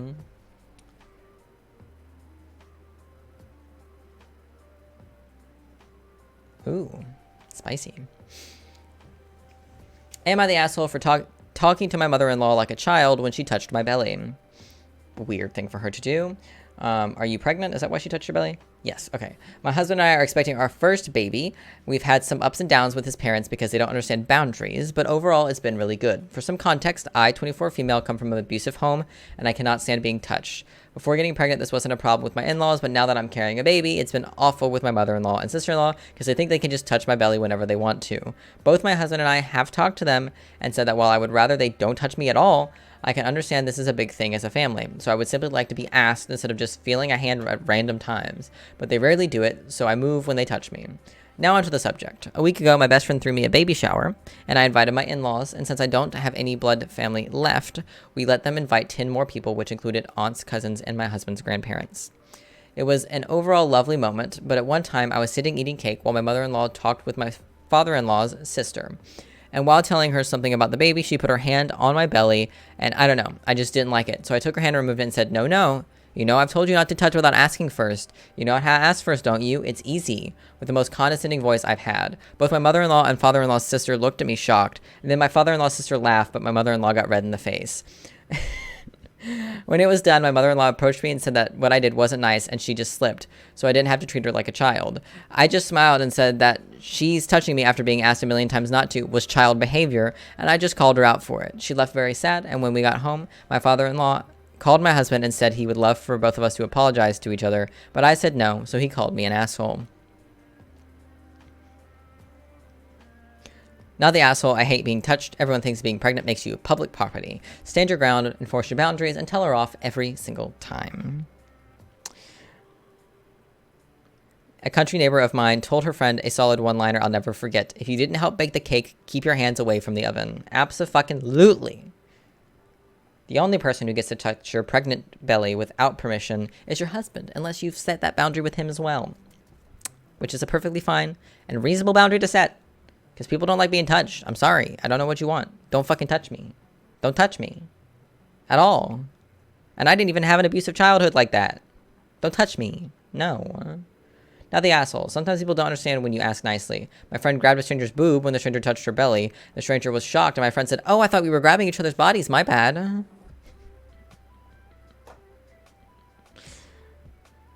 Iconic, honestly. Yeah, my grandma has a habit of touching people when telling something about other people touching someone. Well, I need to reread that.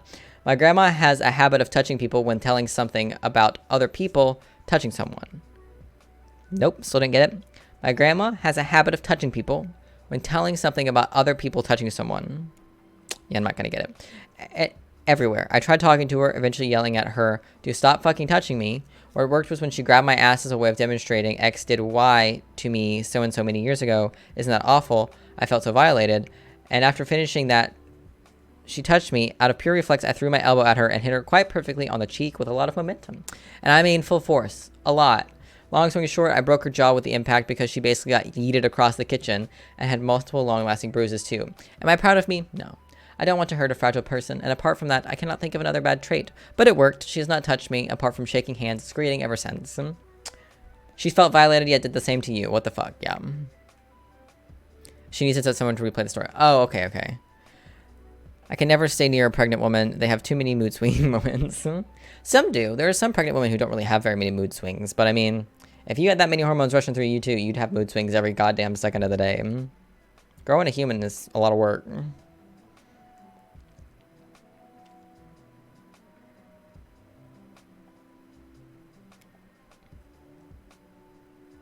Not the asshole. I was far more dramatic when I was pregnant. I wore a shirt that said, "You can't touch my belly if I can punch. You can touch my belly if I can punch you in the face." Lol.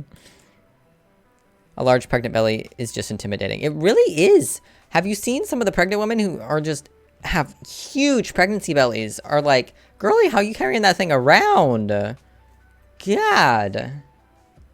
How do you carry that thing around?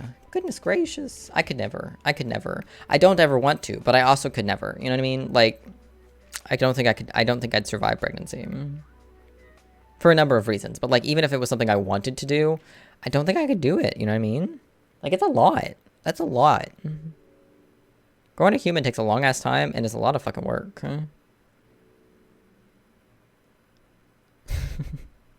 Not with my back. No, definitely not with my spine. My spine would absolutely say no. My back would Bella Swan the fuck out of there. When my mom was pregnant with my siblings, my dad really stayed home because of my mom's mood swings. Like I said, there are some women who are very emotional and very mood swing on their pregnancies. And then there are some who aren't. It's very different for everyone. Although there are certain things that are universal with pregnancies, like weird food cravings and things like that. Like that's pretty much a universal experience from what I've seen from between pregnant people is weird ass cravings and stuff. I love the videos on TikTok of like pregnant women who are like having a breakdown because they really want this specific thing that they're craving, but they're not like as upset as they look, but because of their hormones, they like can't stop crying about it for whatever reason. I came across one a while ago of a woman who was out at dinner with her husband and she was waiting on fries to be served and the wait was just too long and her hormones were just getting to her and she just started crying and she was like, I'm sorry, I'm crying. I just really want the fries. I'm not actually sad. I really want them, you know. And it was so goofy because like she knew that there was no reason to be crying. She was fully aware of that. She was fully aware of the fact that she was only crying because her hormones were out of whack. But it was just so goofy because she was so emotional about it, but knew she didn't need to be this emotional about it. Hello? Okay, good. Max is home this time. I didn't just hear a ghost this time. Nobody would think that's a good mix, but the saltiness works. Mackerel and Marmite on toast. Sounds like a torture food, if you ask me. Say, as someone who's never had mackerel nor Marmite, so. Got a card. I got a card. Yeah, for your uncle. Ooh, money. I got some massive package from work. Oh, I left one on your desk. I got my stuff. Oh, you got your stuff. Okay. I'm Nice. stretching out the headphones. You left something on my desk? Yes, you got a package. I got a package. Gay. What did I order? Gay. Oh, I know. It's the recurring thing. Money. She put tape on top of where you're supposed to be able to rip the package. Like, look. She folded it over so I can't get to the tear strip. Is it taped? Yeah, it's tape. There's tape. There's packing tape. Oh, I meant like this. Like you can't just fold this down. Maybe? Problem solved. That worked. See, my uncle can write Nico on my card. Hey, it is a water bottle. Ooh, a nice one too. It's my I'll floor pick it you up just in a dropped that second. on. Dear colleague. How personal. Look at my card that my uncle sent me. It has a cat farting a rainbow on it. Appropriate. Oh. Okay. See, my uncle can send me $50. Oh, it has my company logo on it. Nice. Mine says customer fulfillment, and it's not worth nearly as much as that one is. Okay, that's what I thought it was. Why'd you get a thing? Because I went to a meeting with the CEO. Oh. And it was voluntary. But you got paid for it. Do you think he actually put his name there, or do you think a secretary put it there? Do you think he actually signed it? Oh, no, I think he probably signed it, yeah. Okay, cool.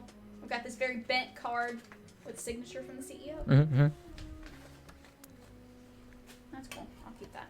This is a nice water bottle. Holy shit. I guarantee you Chris wrote this because he writes cards the same way I do, which is with minimal effort.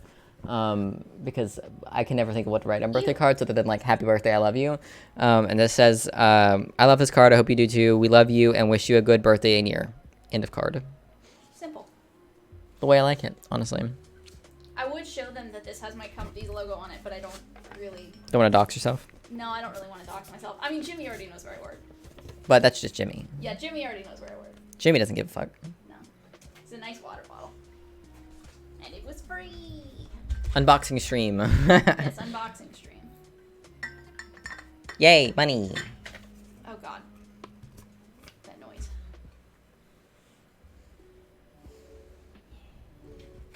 Even their checks are cute. This is an Amy check, though. I love that it still has the price tag on it, so I know they spent $20 on my gift. Nice. I will deposit that later. I've been using my red flags today, Max. Nice. And by today, I mean for the past, like, 30 minutes, because I just talked for the first over an hour, so. Oh. Well, I love that. It's a just chatting stream. Yeah. Look at this low effort word art. The fact that you got a card shows I made an effort, right? Nice. So low effort. Looks like they printed it. Yeah, they did. I don't know where Max works. Didn't bother learning that irrelevant information. I mean, you can find it. Yeah. I love... This is just such word art energy. Can I show them? Or can you show them? Yeah. Okay. What word art energy? Is it reversed? Oh, yeah, it's reversed. Hold on.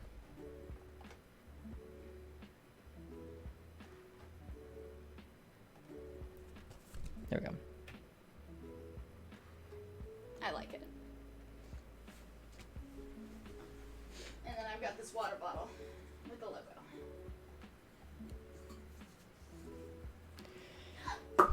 Bigger picture? Nah, I can't make it any bigger, sorry. Technically, I can. Here, give me back. I mean, I can send you a picture of it in the... Oh, there we go. It's the name of the meeting series. It's Chats with the CEO. CEO's all squished. But it says CEO. Oh. This Ew. specific post was about a pregnant woman who doesn't like being touched, and generally hasn't had a big issue with it. But since she's been pregnant, her mother-in-law and sister-in-law feel like they can just come up and touch her stomach whenever they feel like.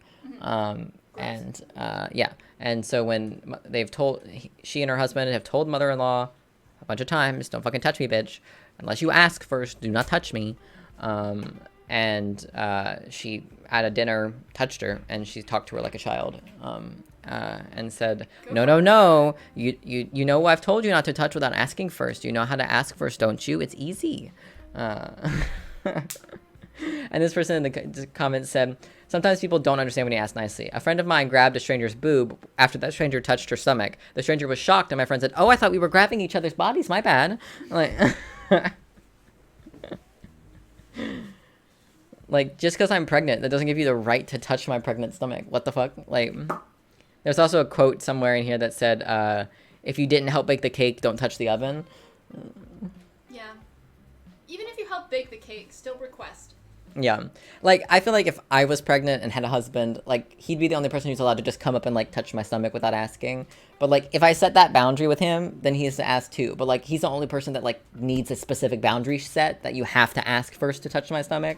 Whereas, like, everyone else, that's already there. That's already a boundary. You're not allowed to touch me without asking. You know what I mean? Like, you helped make the child that I have growing inside of me at least a little bit. So, like, even if it was very minimal effort and only took us a couple minutes, you know, you did a tribute. You did contribute, technically. So, I think it's so funny when men are like, I can't believe you're going to abort my baby. I mean, like, we literally fucked for 2 minutes. Like, this was 2 minutes of your time.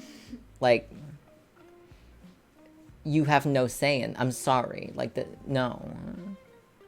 You don't get a say in this. You spent 2 minutes working on this baby. I might have to spend 9 months on it. Absolutely not. Also, is your body misshapen and deformed after that sexual encounter? No, it's not, is it? Guess what my body's going to be after I give birth to this child? Misshapen, deformed, and maybe never be the same again. No. You don't get a say. Do you want this bubble wrap? No. Okay. I'm good. Clearly it did its job because a bunch of it's popped. I got big bubble wrap. I don't need your little bullshit. Very nice. I like the little stuff better. Oh, do you want to see the earbuds that I got? Sure. They're very small. Are they? Oh, wait, they're over here. What do you think of my fit? It's a nice fit. I Thank think you've you. worn that fit before already. I have not. The jacket's new and the socks are new. Ooh, it's fully charged. So it charges. It does not charge with USB-C, Okay. which is annoying. It charges with the old USB. What did we say it was, Jimmy? I forget what it's called. Micro USB, and charge it with micro USB, which is really gross. But whatever. But they're really little, as you can see. Oh, they are so little. Ow. They had white and black, but I decided to get the beigey color because when I'm moving, you can't really tell that it's in my ear. That's not gonna stay in my ear. No, your ears are little. Yeah, like I literally, it's fine now. But when I smile, it pops out. Yeah, you have little ears. So Yes. it would not work for you, but they work for me. And then I have those, which you can put on. They block out a lot of noise. I recommend moving your glasses up, though. It will push your glasses into your head, so. It's not completely silenced, but it's very quiet. It is very quiet. Yeah. Like, they don't connect to the back of my head, though. You have little head. I have little head. That's why you have to get the child-sized ones. Yeah, I would definitely have to get the child-sized one. Like, they literally don't make contact with my whole head. So it doesn't completely block out sound. If they did make contact, this is actually really peaceful. Yeah, for me, my ears started ringing when I first put it on, so. I like this a lot, actually. This is really peaceful. Yeah, I have them stretching out because I knew they were going to give me a headache just after wearing them for a couple minutes, so. If they were slightly smaller, I would just totally dig these. So are we going to do the thing with She-Hulk tomorrow? Sure. Where we record before you go to your appointment instead of after? Sure. Because your appointment's at 2:45, right? Yes, it's at 2:45. Yeah, and while it's not going to take a whole hour like therapy would in theory, because therapy is scheduled to be a full hour. This is just a doctor's visit. Okay, let me try it. I don't want you to stretch it out too much and then have it not work. Well, I just need it to sit on my head. It's so quiet. How is that? I have entered the void. Does it fit well? Yeah, it fits well. Okay. I don't want you to stretch it out too much and then have them flop. I mean, I still need to stretch it more. It's like because it pushes into the back of my head, and my head's not used to that because I wear over-the-ear headphones. Mm-hmm. Like I had to stretch these out. So, granted, this needs to be able to stay on my head, but Okay. Do you want me to put it back on the box? yeah, Okay. I'll probably leave it there overnight, and then take it off right before I go to bed. Ah. Because I had to stretch these out, and now they just. Which I hate. But they were too tight, and now I had to stretch them out enough so that they would sit on my head without giving me a headache. It's possible that will still give me a headache after 12 hours, but they were really inexpensive, so it's worth a shot. Freezer safe. Why would you freeze it? I guess you could like put your water in it and put it in the freezer. Put the water bottle in the freezer. But doesn't it keep the water cold longer anyways? It should. So why do you need to It freeze says it? 24 hours cold. That's probably a fucking lie, but you know. No, those tumbler things work a really long time. Doesn't look like it holds much water though. It says somewhere. Let me out. Yeah, that's not very much water. No, that's pretty decent. Let me see it.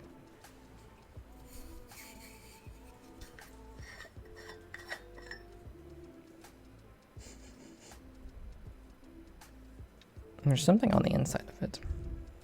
Probably just needs to be cleaned. Yeah. It's probably not that. Is it dishwasher safe? No. Of course not. It's also too tall to fit in the dishwasher anyways. I love that the logo is so small, too. So I will be going to bed early tonight so that I can wake up super early tomorrow to watch with you. How early do you want me to wake up? Because I assume you'd rather have a little bit of a buffer time between when we finish recording and when you have to leave the house. For sure. So we're not like rushing the recording. I'm gonna leave at 2:15. Okay. Because I have never been to this place before and I don't know how long it's gonna take to get there, how long it's gonna take to So park, I'll how be long ready it's to gonna take record my at 1 office. o'clock. How about that? At 1 o'clock? Yeah. That works for me. So Wait, what time is that meeting? I think the meeting's at 12, so we're good. okay, I'll be ready to record at 1 o'clock. I'll be waking up during your meeting. At some point, I'll probably wake up at like 12:30, eat like a yogurt, and then we'll come in here and record. And then I'll go take a nap on the couch while you're gone, and get my extra sleep in.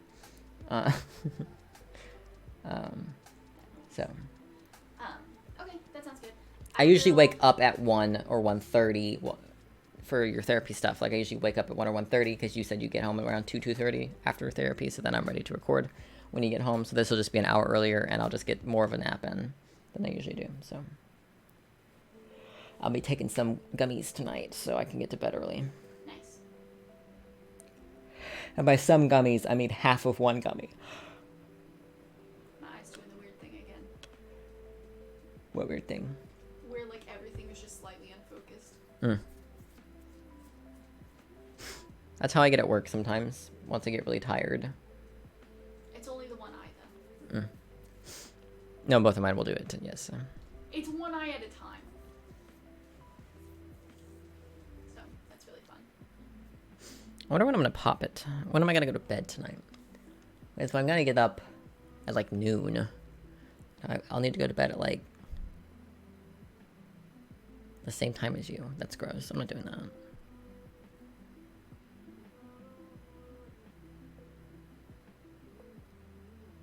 I'll probably go to bed at like 3. Which is significantly earlier than normal. And then sleep till noon. Noon 30. And then get up. And then shoot with you. And go back to sleep. Ooh, this is a not the asshole. Interesting. This title would imply this is an asshole. Then die at work. Absolutely. I die every day at work, regardless of how much sleep I get. So, I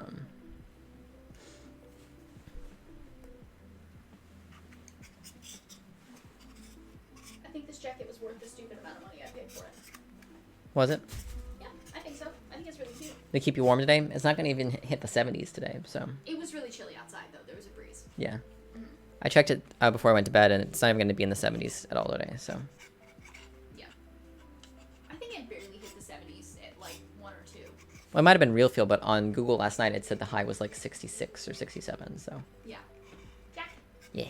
Jacket season, baby.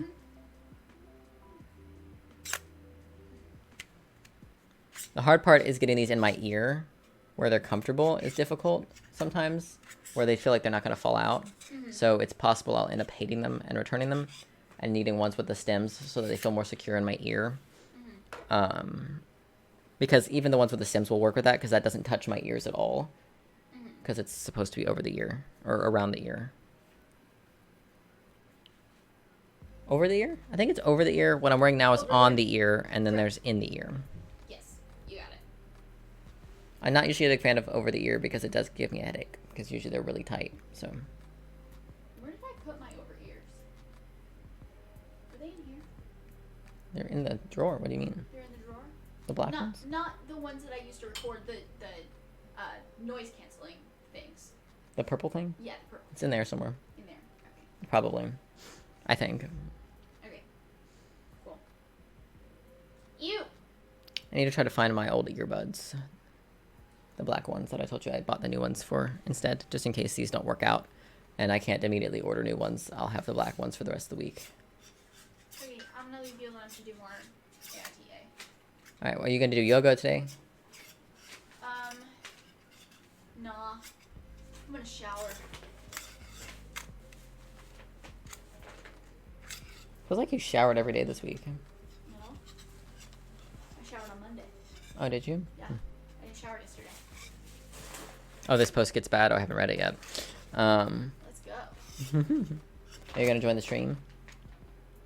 I mean, I guess you're going to shower, so probably not. I'm gonna shower and then I'll join the stream if you're still going. Okay. You've already been going for 2 hours, so I probably won't go too much longer.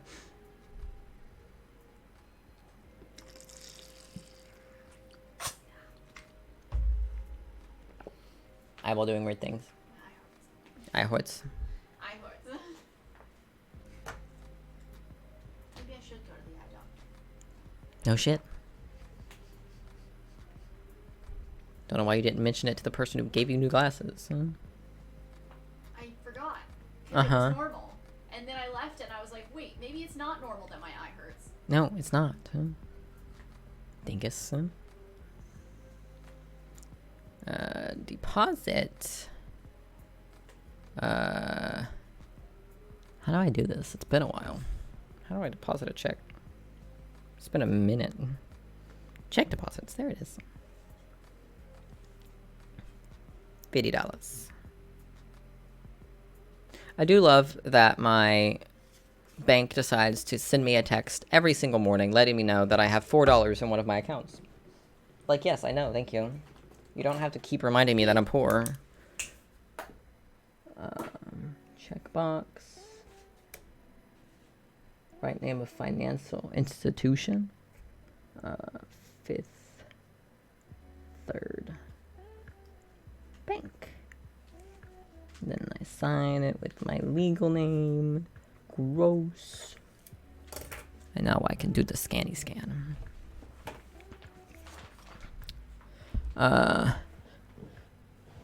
Jesus. They spent $8 mailing this to me. Jesus. Why don't they just send it to your, like, workplace? It still would have taken like $8 probably. I don't know, a little bonkers.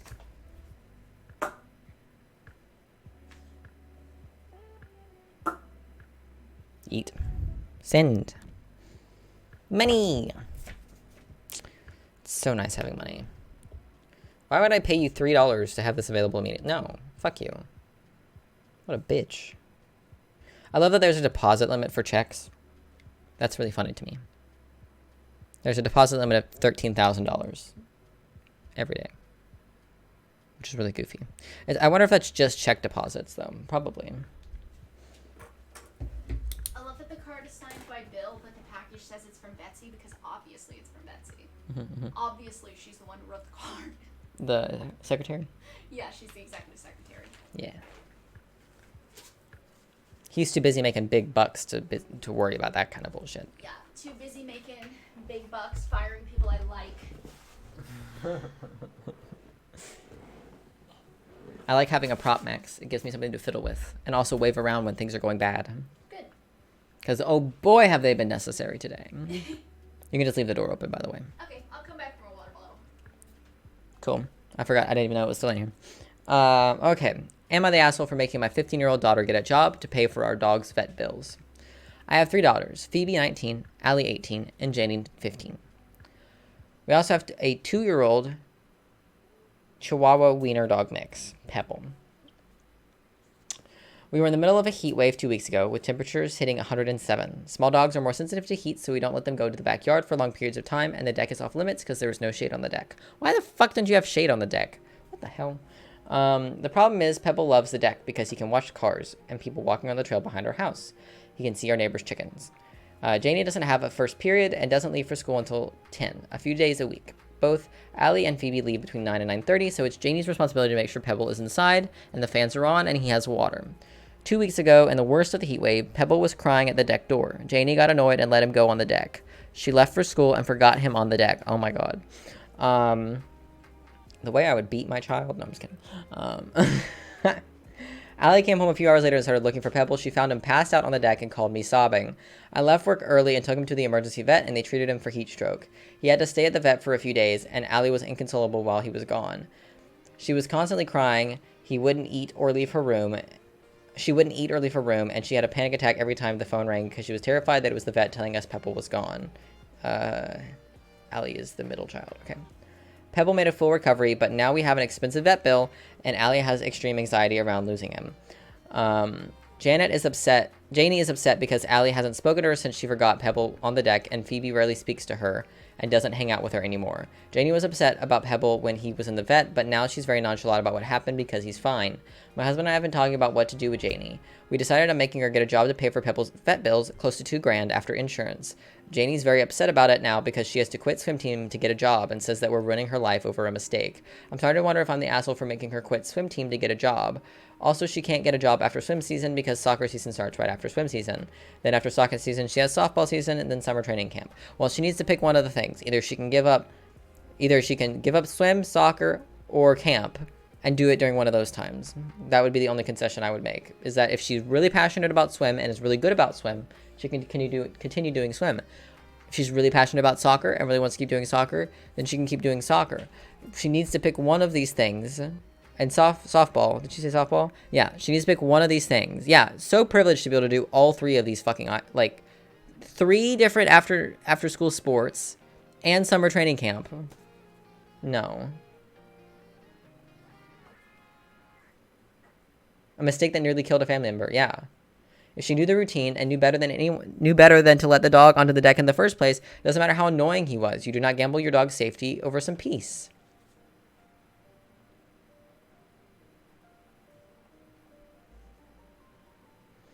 I gave this a lot of thought and read your responses to others, and here is my judgment.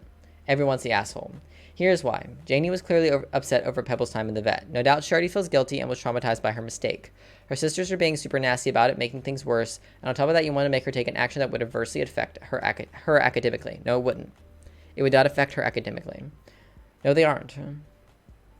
Athletes are... She's got 2 other sports she plays. Making her quit one is not going to affect her academically. Shut up. Yes, sports are a part of academics. Athletes are required to keep a certain GPA at both on high school and college levels. Without sports, many young athletes will give up on keeping their grades up. She does 2 other sports. You admit that 2 of her sports, soccer and softball, are potential scholarship material. Well, a job that keeps her from performing in sports even for one academic year. Yeah, soccer and softball. Swim is not one of those.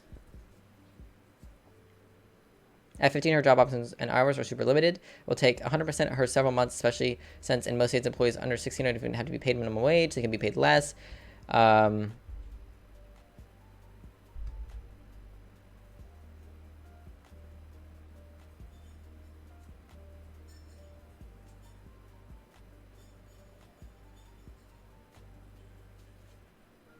Hard to disagree with you about sports being academics. In this case, this girl is a 3-season athlete. If soccer and softball are her promising sports, you bet she'll be keeping her grades up so she's eligible when those seasons come around. The time she spent working won't compromise that because they would have been spent at practice and not on academics anyhow. If she's serious about other sports, this is just going to be an issue. Also, babysitting is very lucrative and could make it possible to earn money far more quickly with your calculations. I think a compromise of paying off half of a vet bill would be valid with the experience of having a consequence of making up the other half. Babysitting can be super lucrative, absolutely.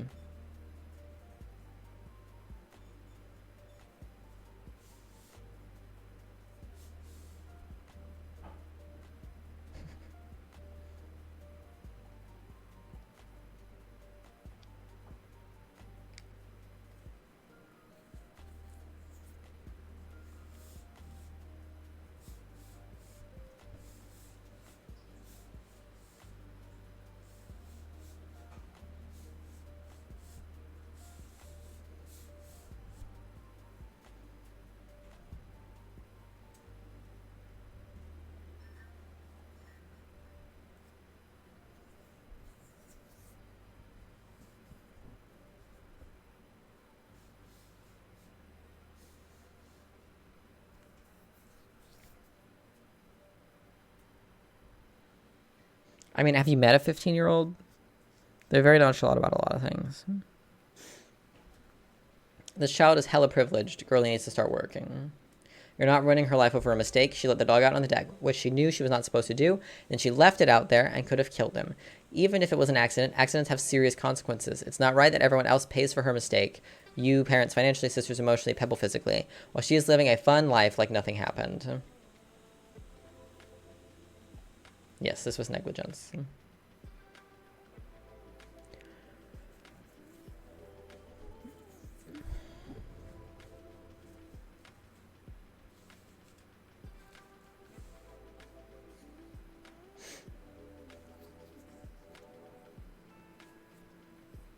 I think if what that person said is true, that she has scholarship opportunities in softball and soccer, then let her keep doing those 2 and make her quit swim team to get a fucking job. Like, maybe not the full $2,000, but like that person said, babysitting is a very lucrative business, especially for 15-year-olds. Like,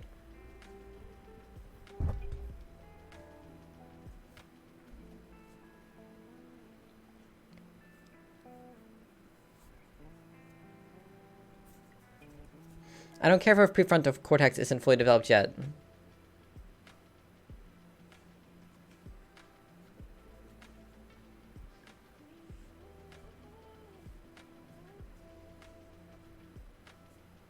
I agree, they should be installing shade and stuff.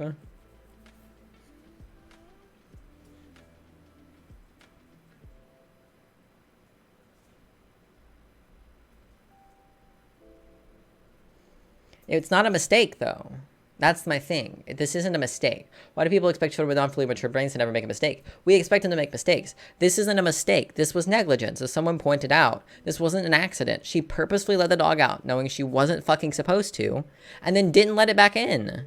That's negligence. That's not a mistake. She on purpose let the dog out. It's not like the dog snuck out of the house. She opened the door to let it out. That's fully on her. 15-year-olds are old enough to know better. I don't know what, like this, she's not 8 or 9. She's 15. She knows better. You know, she can get herself to school on her own. So why the fuck can't she take care of the dog? You know what I mean? Yeah. She forgot to let him back in. Exactly. Negligence. Despite them all being told that the dog needed to stay inside because it's too fucking hot out.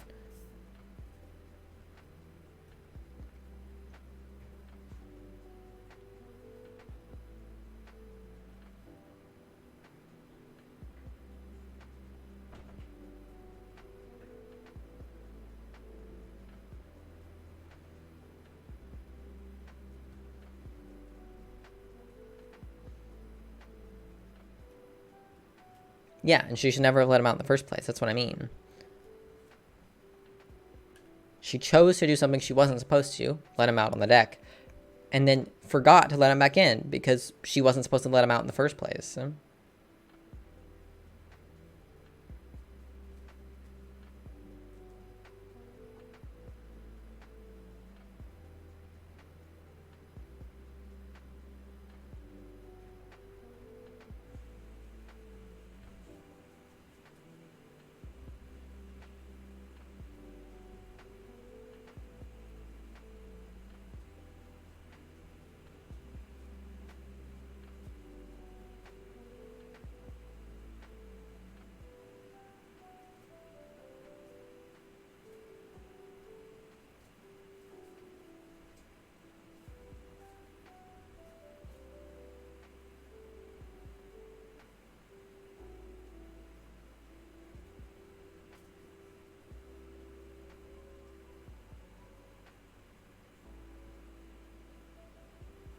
She can make a new social group at her job.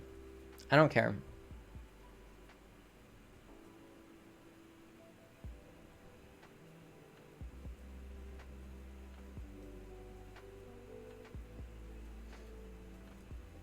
I think not the asshole. Personally.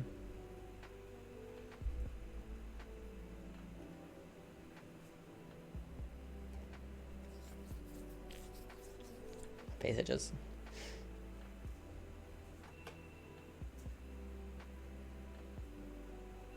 Ooh. Hold on. Max's alarm is going off. No, we're not done yet. Max is in the shower. We'll finish once the shower turns off. Which will be like 15, 20 minutes.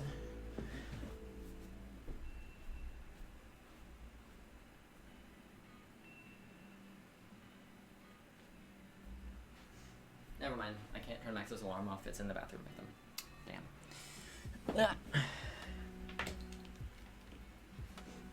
Okay. Alrighty. Am I the asshole for giving my son's dog to his ex-wife? Max forgot about the alarm. Negligence. Max always forgets about the alarm. That's why the alarm's there. To begin with, I love my son with all my heart, but he blew up his marriage by cheating and has moved back home. I, female 55, have 3 children. My oldest daughter is 30, and then my twins are 25, male and female. My oldest just got married to a wonderful man. My younger daughter is going to grad school overseas, and that leaves my son. Let's call him Carlos. I feel like I've heard this before. He's always been a handful. He got married when he was 20. His ex-wife had a 3-year-old daughter whom I love, and no matter what, I am her grandmother. They had a child together, my other grandchild. He is 2.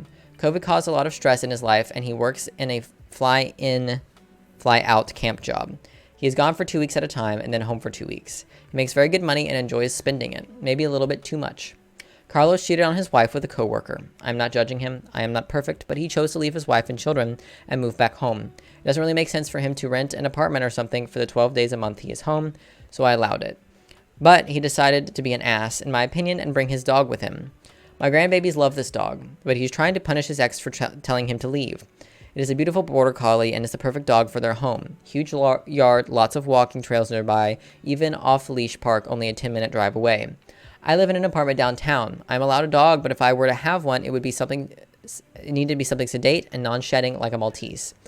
I swear I tried watching this dog, but my son is irresponsible. He doesn't walk him much. He doesn't brush the dog. He's just holding on to the dog to lever his way into his ex's life. The last straw, yeah, I'm saying asshole so far. No, the mom here is not the asshole. The son is the asshole. The son is a red flag. The last straw was this last time off work. He was away for 2 weeks and then came home for 1 day before flying off to the United States for a vacation with his new girlfriend. So I called my daughter-in-law, checked that she wanted the pup back. She almost cried with joy, packed up everything that belonged to the dog and took him over there. My grandchildren were ecstatic. My son came home for 3 days before he has to leave for work again and asked where the dog is. I told him the truth. He called me an asshole for giving away his pet, also because I said that if he tried to go get the dog and bring it back, he was not welcome in my home. Am I the asshole? No, you're not the asshole. Your son is a jackass.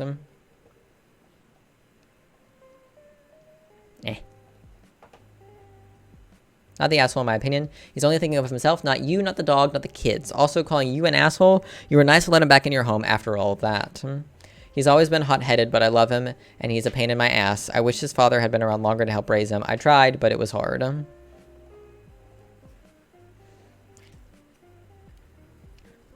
I'm not generally supportive of unilaterally giving away someone's pet, but I think it was entirely justified in this case. He brought it into your home without asking you, and he's literally never come home to take care of it. He was intentionally making you, the dog, and his own children upset just to get back at his wife for not putting up with his cheating. Good job, Grandma. Yes.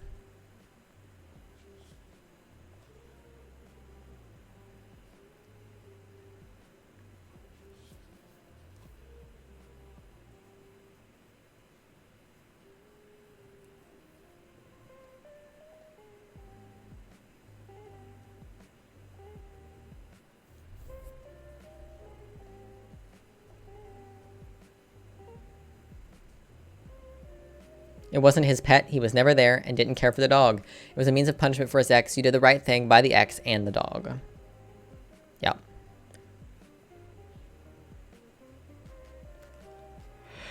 Yep, everyone here seems to be pretty much in agreement in the comments. Hello?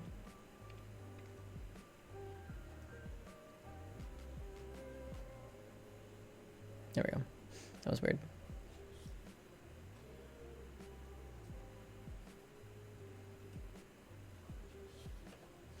Ooh, we got red flags here, baby. It's gonna be a red flag in this one. I can feel it. Feel it in my bones, my heart. Feel it. Am I the asshole for calling my fiance selfish for refusing to let my dad walk me down the aisle? My fiance, 26 male, and I, 23 female, have been together for over 2 years. I don't have a big family, just my dad and my older sister. My dad has always been a single parent devoted to his life for me and my sister, and working over 14 plus jobs in the past 6 years to provide for us. I love my dad, and we have the best relationship anyone could hope for. However, my fiance does not get along with him. They have different opinions on so many things. For example, my fiance one time suggested to my dad that he sell the truck he has because it's been sitting there for years. My dad got offended because this is my grandfather's truck, and he has no money to get it fixed. Another example, my fiance got mad at my dad at a party for talking about his struggle after my mom's death and accusing him of collecting sympathy points. But my dad said that he always talks about it casually. The recent disagreement was when my dad refused to give my fiance money to contribute to the wedding. My fiance complained but said that my dad isn't obligated to pay for anything. But I said my dad isn't obligated to pay for the wedding. Yesterday, my fiance told me to look for someone else to walk me down the aisle and asked why. He said that my dad refused to help with the wedding and he should be grateful he's still invited. I got upset and argued that, for one, my dad refused to contribute because he has no money. He cannot afford to pay. And two, just like any bride, I want my dad to walk me down the aisle on my wedding day. He threw a fit saying I was trying to ruin his mood and get him upset on our wedding day, but I called him selfish for wanting to take away this moment I always dreamed of. Sounds cliche, but I'm like that. Over his disagreements with my dad. It's not fair given that me and my dad are on great terms. He yelled at me for calling him selfish, although it's our wedding, not just mine, and said that I clearly don't give a hoot if he's uncomfortable, and then walked out. He's fuming and insisting I'm being inconsiderate and projecting on him what I called selfish. Yeah. You need to, no, maybe don't marry this guy. Yes. Excess rule violations, lol. Your fiance is trying to control you. He sees your father as a threat to his control over you. There's no rational reason as to why he's taking issue with the issues he's been having having a go at you over. I have been where you are. Please, OP, look up the term coercive control. I wish I'd realized this concept sooner. I don't know. I thought these disagreements were minor and that they will at some point move past them, but it turns out I was wrong. He said it's his wedding too, which is true, but I really can't do this to my dad. I want him to be there with me, not just as a guest. I agree. He's your father.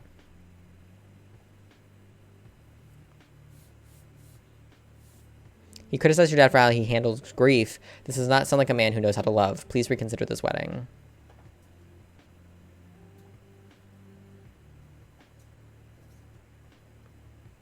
Yeah.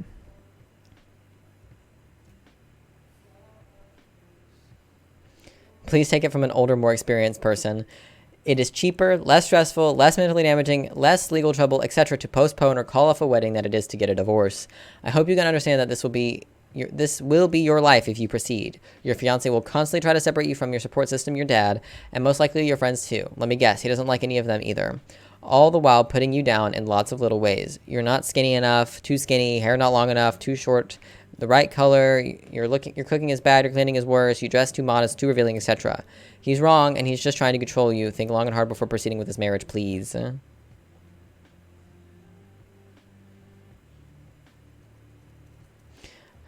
someone doesn't get along with my dad, it's not going to work out. If someone gets along with my dad, we're not going to work out. That's how this works. For me. If you get along with my father, no. We're not. This isn't happening. Sorry. Not if the husband is the one making the money, but he makes enough and has good lawyers. Yeah.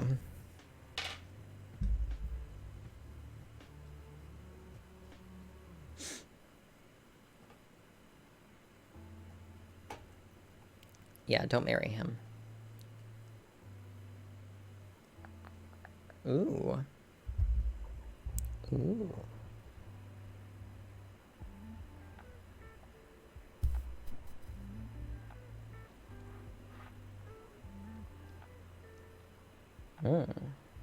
This is gonna be sus, because I don't like landlords.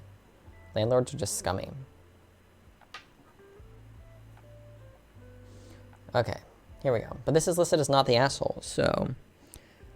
good night, Jimmy. I'll see you next week, maybe, depending on stuff, because I have to go get my depot shot next week, so I don't know if I'm going to be able to stream. I'll let you know. Yeah, I'll probably stop after this one anyways. Max should be out of the shower while I read this one, so... Max should be done showering once I read this one, so... am I the asshole for evicting our tenants of 22 years? Edit, I sent this to my husband. He told me that he was there in April installing a new hot water tank and that he told them, well, the dad at least, that we'd likely be giving a notice this summer. Edit 3, it seems 2 months is not enough notice. I have sent them an email giving them an additional 2 months, bringing it up to 4. Our son is 22 years old. When he was born, we bought a second home, always with the intention of gifting it to him when he was an adult. It's a modest home, 2-bedroom bungalow with a developed basement that has an additional room about 10 minutes from where we live. When we bought it, we listed it for rent, and a lovely couple started renting. They went on to have 6 children. They chose not to move and continued living in the 3-bedroom home with the kids. The dad works, the mom stays home. Important to note that we bought this home in 2000. Even with the 15-year mortgage, the mortgage was quite low, and the rent not much more than the mortgage. We've only raised rent 4 times in the 22 years that they have lived there, and rent is still well below average for our area. I did look it up. An average rent where we are for a similar house is $2,000 to $2,600 a month. Our renters have been paying $1,300 a month. Wow. Well, they said they bought it in 2000. The housing market was pretty fair in the 2000s and before the housing market crash. When they started renting, we did talk to them. We did tell them that this house was eventually for our son. We never actually expended the same renters for 22 years. Our son graduated university in June and has been staying with us since then. But he's a responsible young man, and we decided that Christmas would be a good time to gift him this home. At the beginning of September, also, yeah, they do seem to have money. They should have raised anyway, wouldn't have the issue. They're being good renters. Good renters aren't evil like this. Like this is nice. This, like, you know, having a reasonable price for your rent is a good thing. When they started renting, yeah. Our son graduated university in June. At the beginning of September, we talked to our tenants and gave them a 2-month election notice. We figured we'd have November, December to get the house cleaned and any repairs done. Understandably, they are not happy. They've been posting all over social media about what bad people we are, kicking them out. How they can't afford to rent anything big enough for their family. Well, that's a you problem. Their oldest kid is 19, even found my son on Facebook and sent him a horrible message. He has no idea we're planning to gift this to him. Their Facebook posts have been shared in our local community groups, and everyone is commenting about what evil landlords we are. Am I the asshole for evicting long-term tenants so our son can move in? Edit to add, we did mention gifting the house to our son when he started university, so we told them when they moved in 2000 and when he started uni in 2018. It wasn't a legal eviction notice. We also didn't break the lease. 5 years ago, they decided not to renew as they thought they might buy soon and moved to a month-to-month lease. So you can evict them all you want.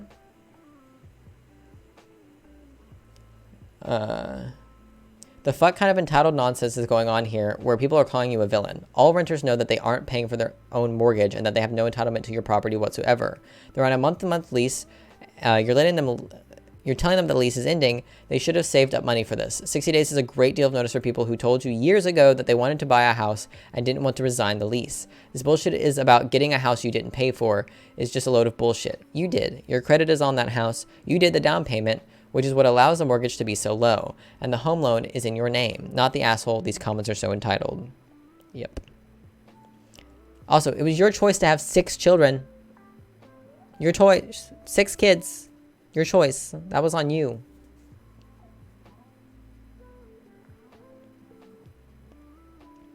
Yeah. Nicer person than me, yeah. And they were this surprise for their son that was 22 years in the making. Yeah. You literally gave them 22 years to prepare. How could you be the asshole? Everyone here is saying you're the asshole is insane. You've been more than fair, even keeping them at a low rent. How could they say that you are the asshole? You're not responsible for providing them housing. Based on their actions, I would hold firm on a 2-month deadline. Had they been civil, I would have extended, but they do not deserve it. You will be lucky if they don't wreck the house at this point.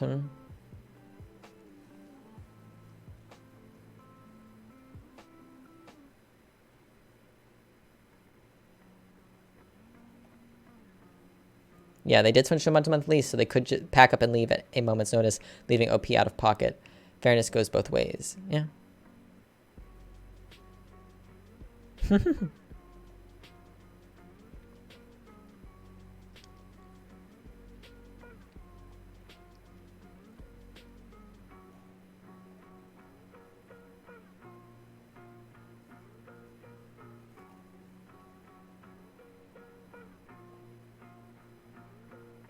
Yeah. Generally, I'm not on the side of landlords because landlords are usually scummy, but this is paying essentially what is half the price of rent in the area. Like, the amount of money they've saved over the years by this low of rent, like, crazy. And they were renting a house. It's not even like they were renting an apartment. Like, this is a whole ass house. Crazy. No, not the asshole.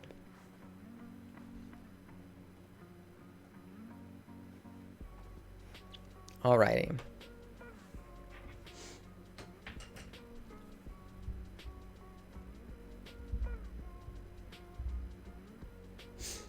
Alrighty, that is going to be it for today, for this week, actually. That is going to be all for this. I'm not sure what next week's schedule is going to look like, because I do need to go to Planned Parenthood next week, and I have to do a walk-in, so who knows how long that will take. And I'm not sure which day of the week I'm going to do that yet. So I'll keep y'all updated as it goes. Wish me luck this weekend. I'm going to need it. And I will see you all when I see you all. Thank you for hanging out with me today. Goodbye.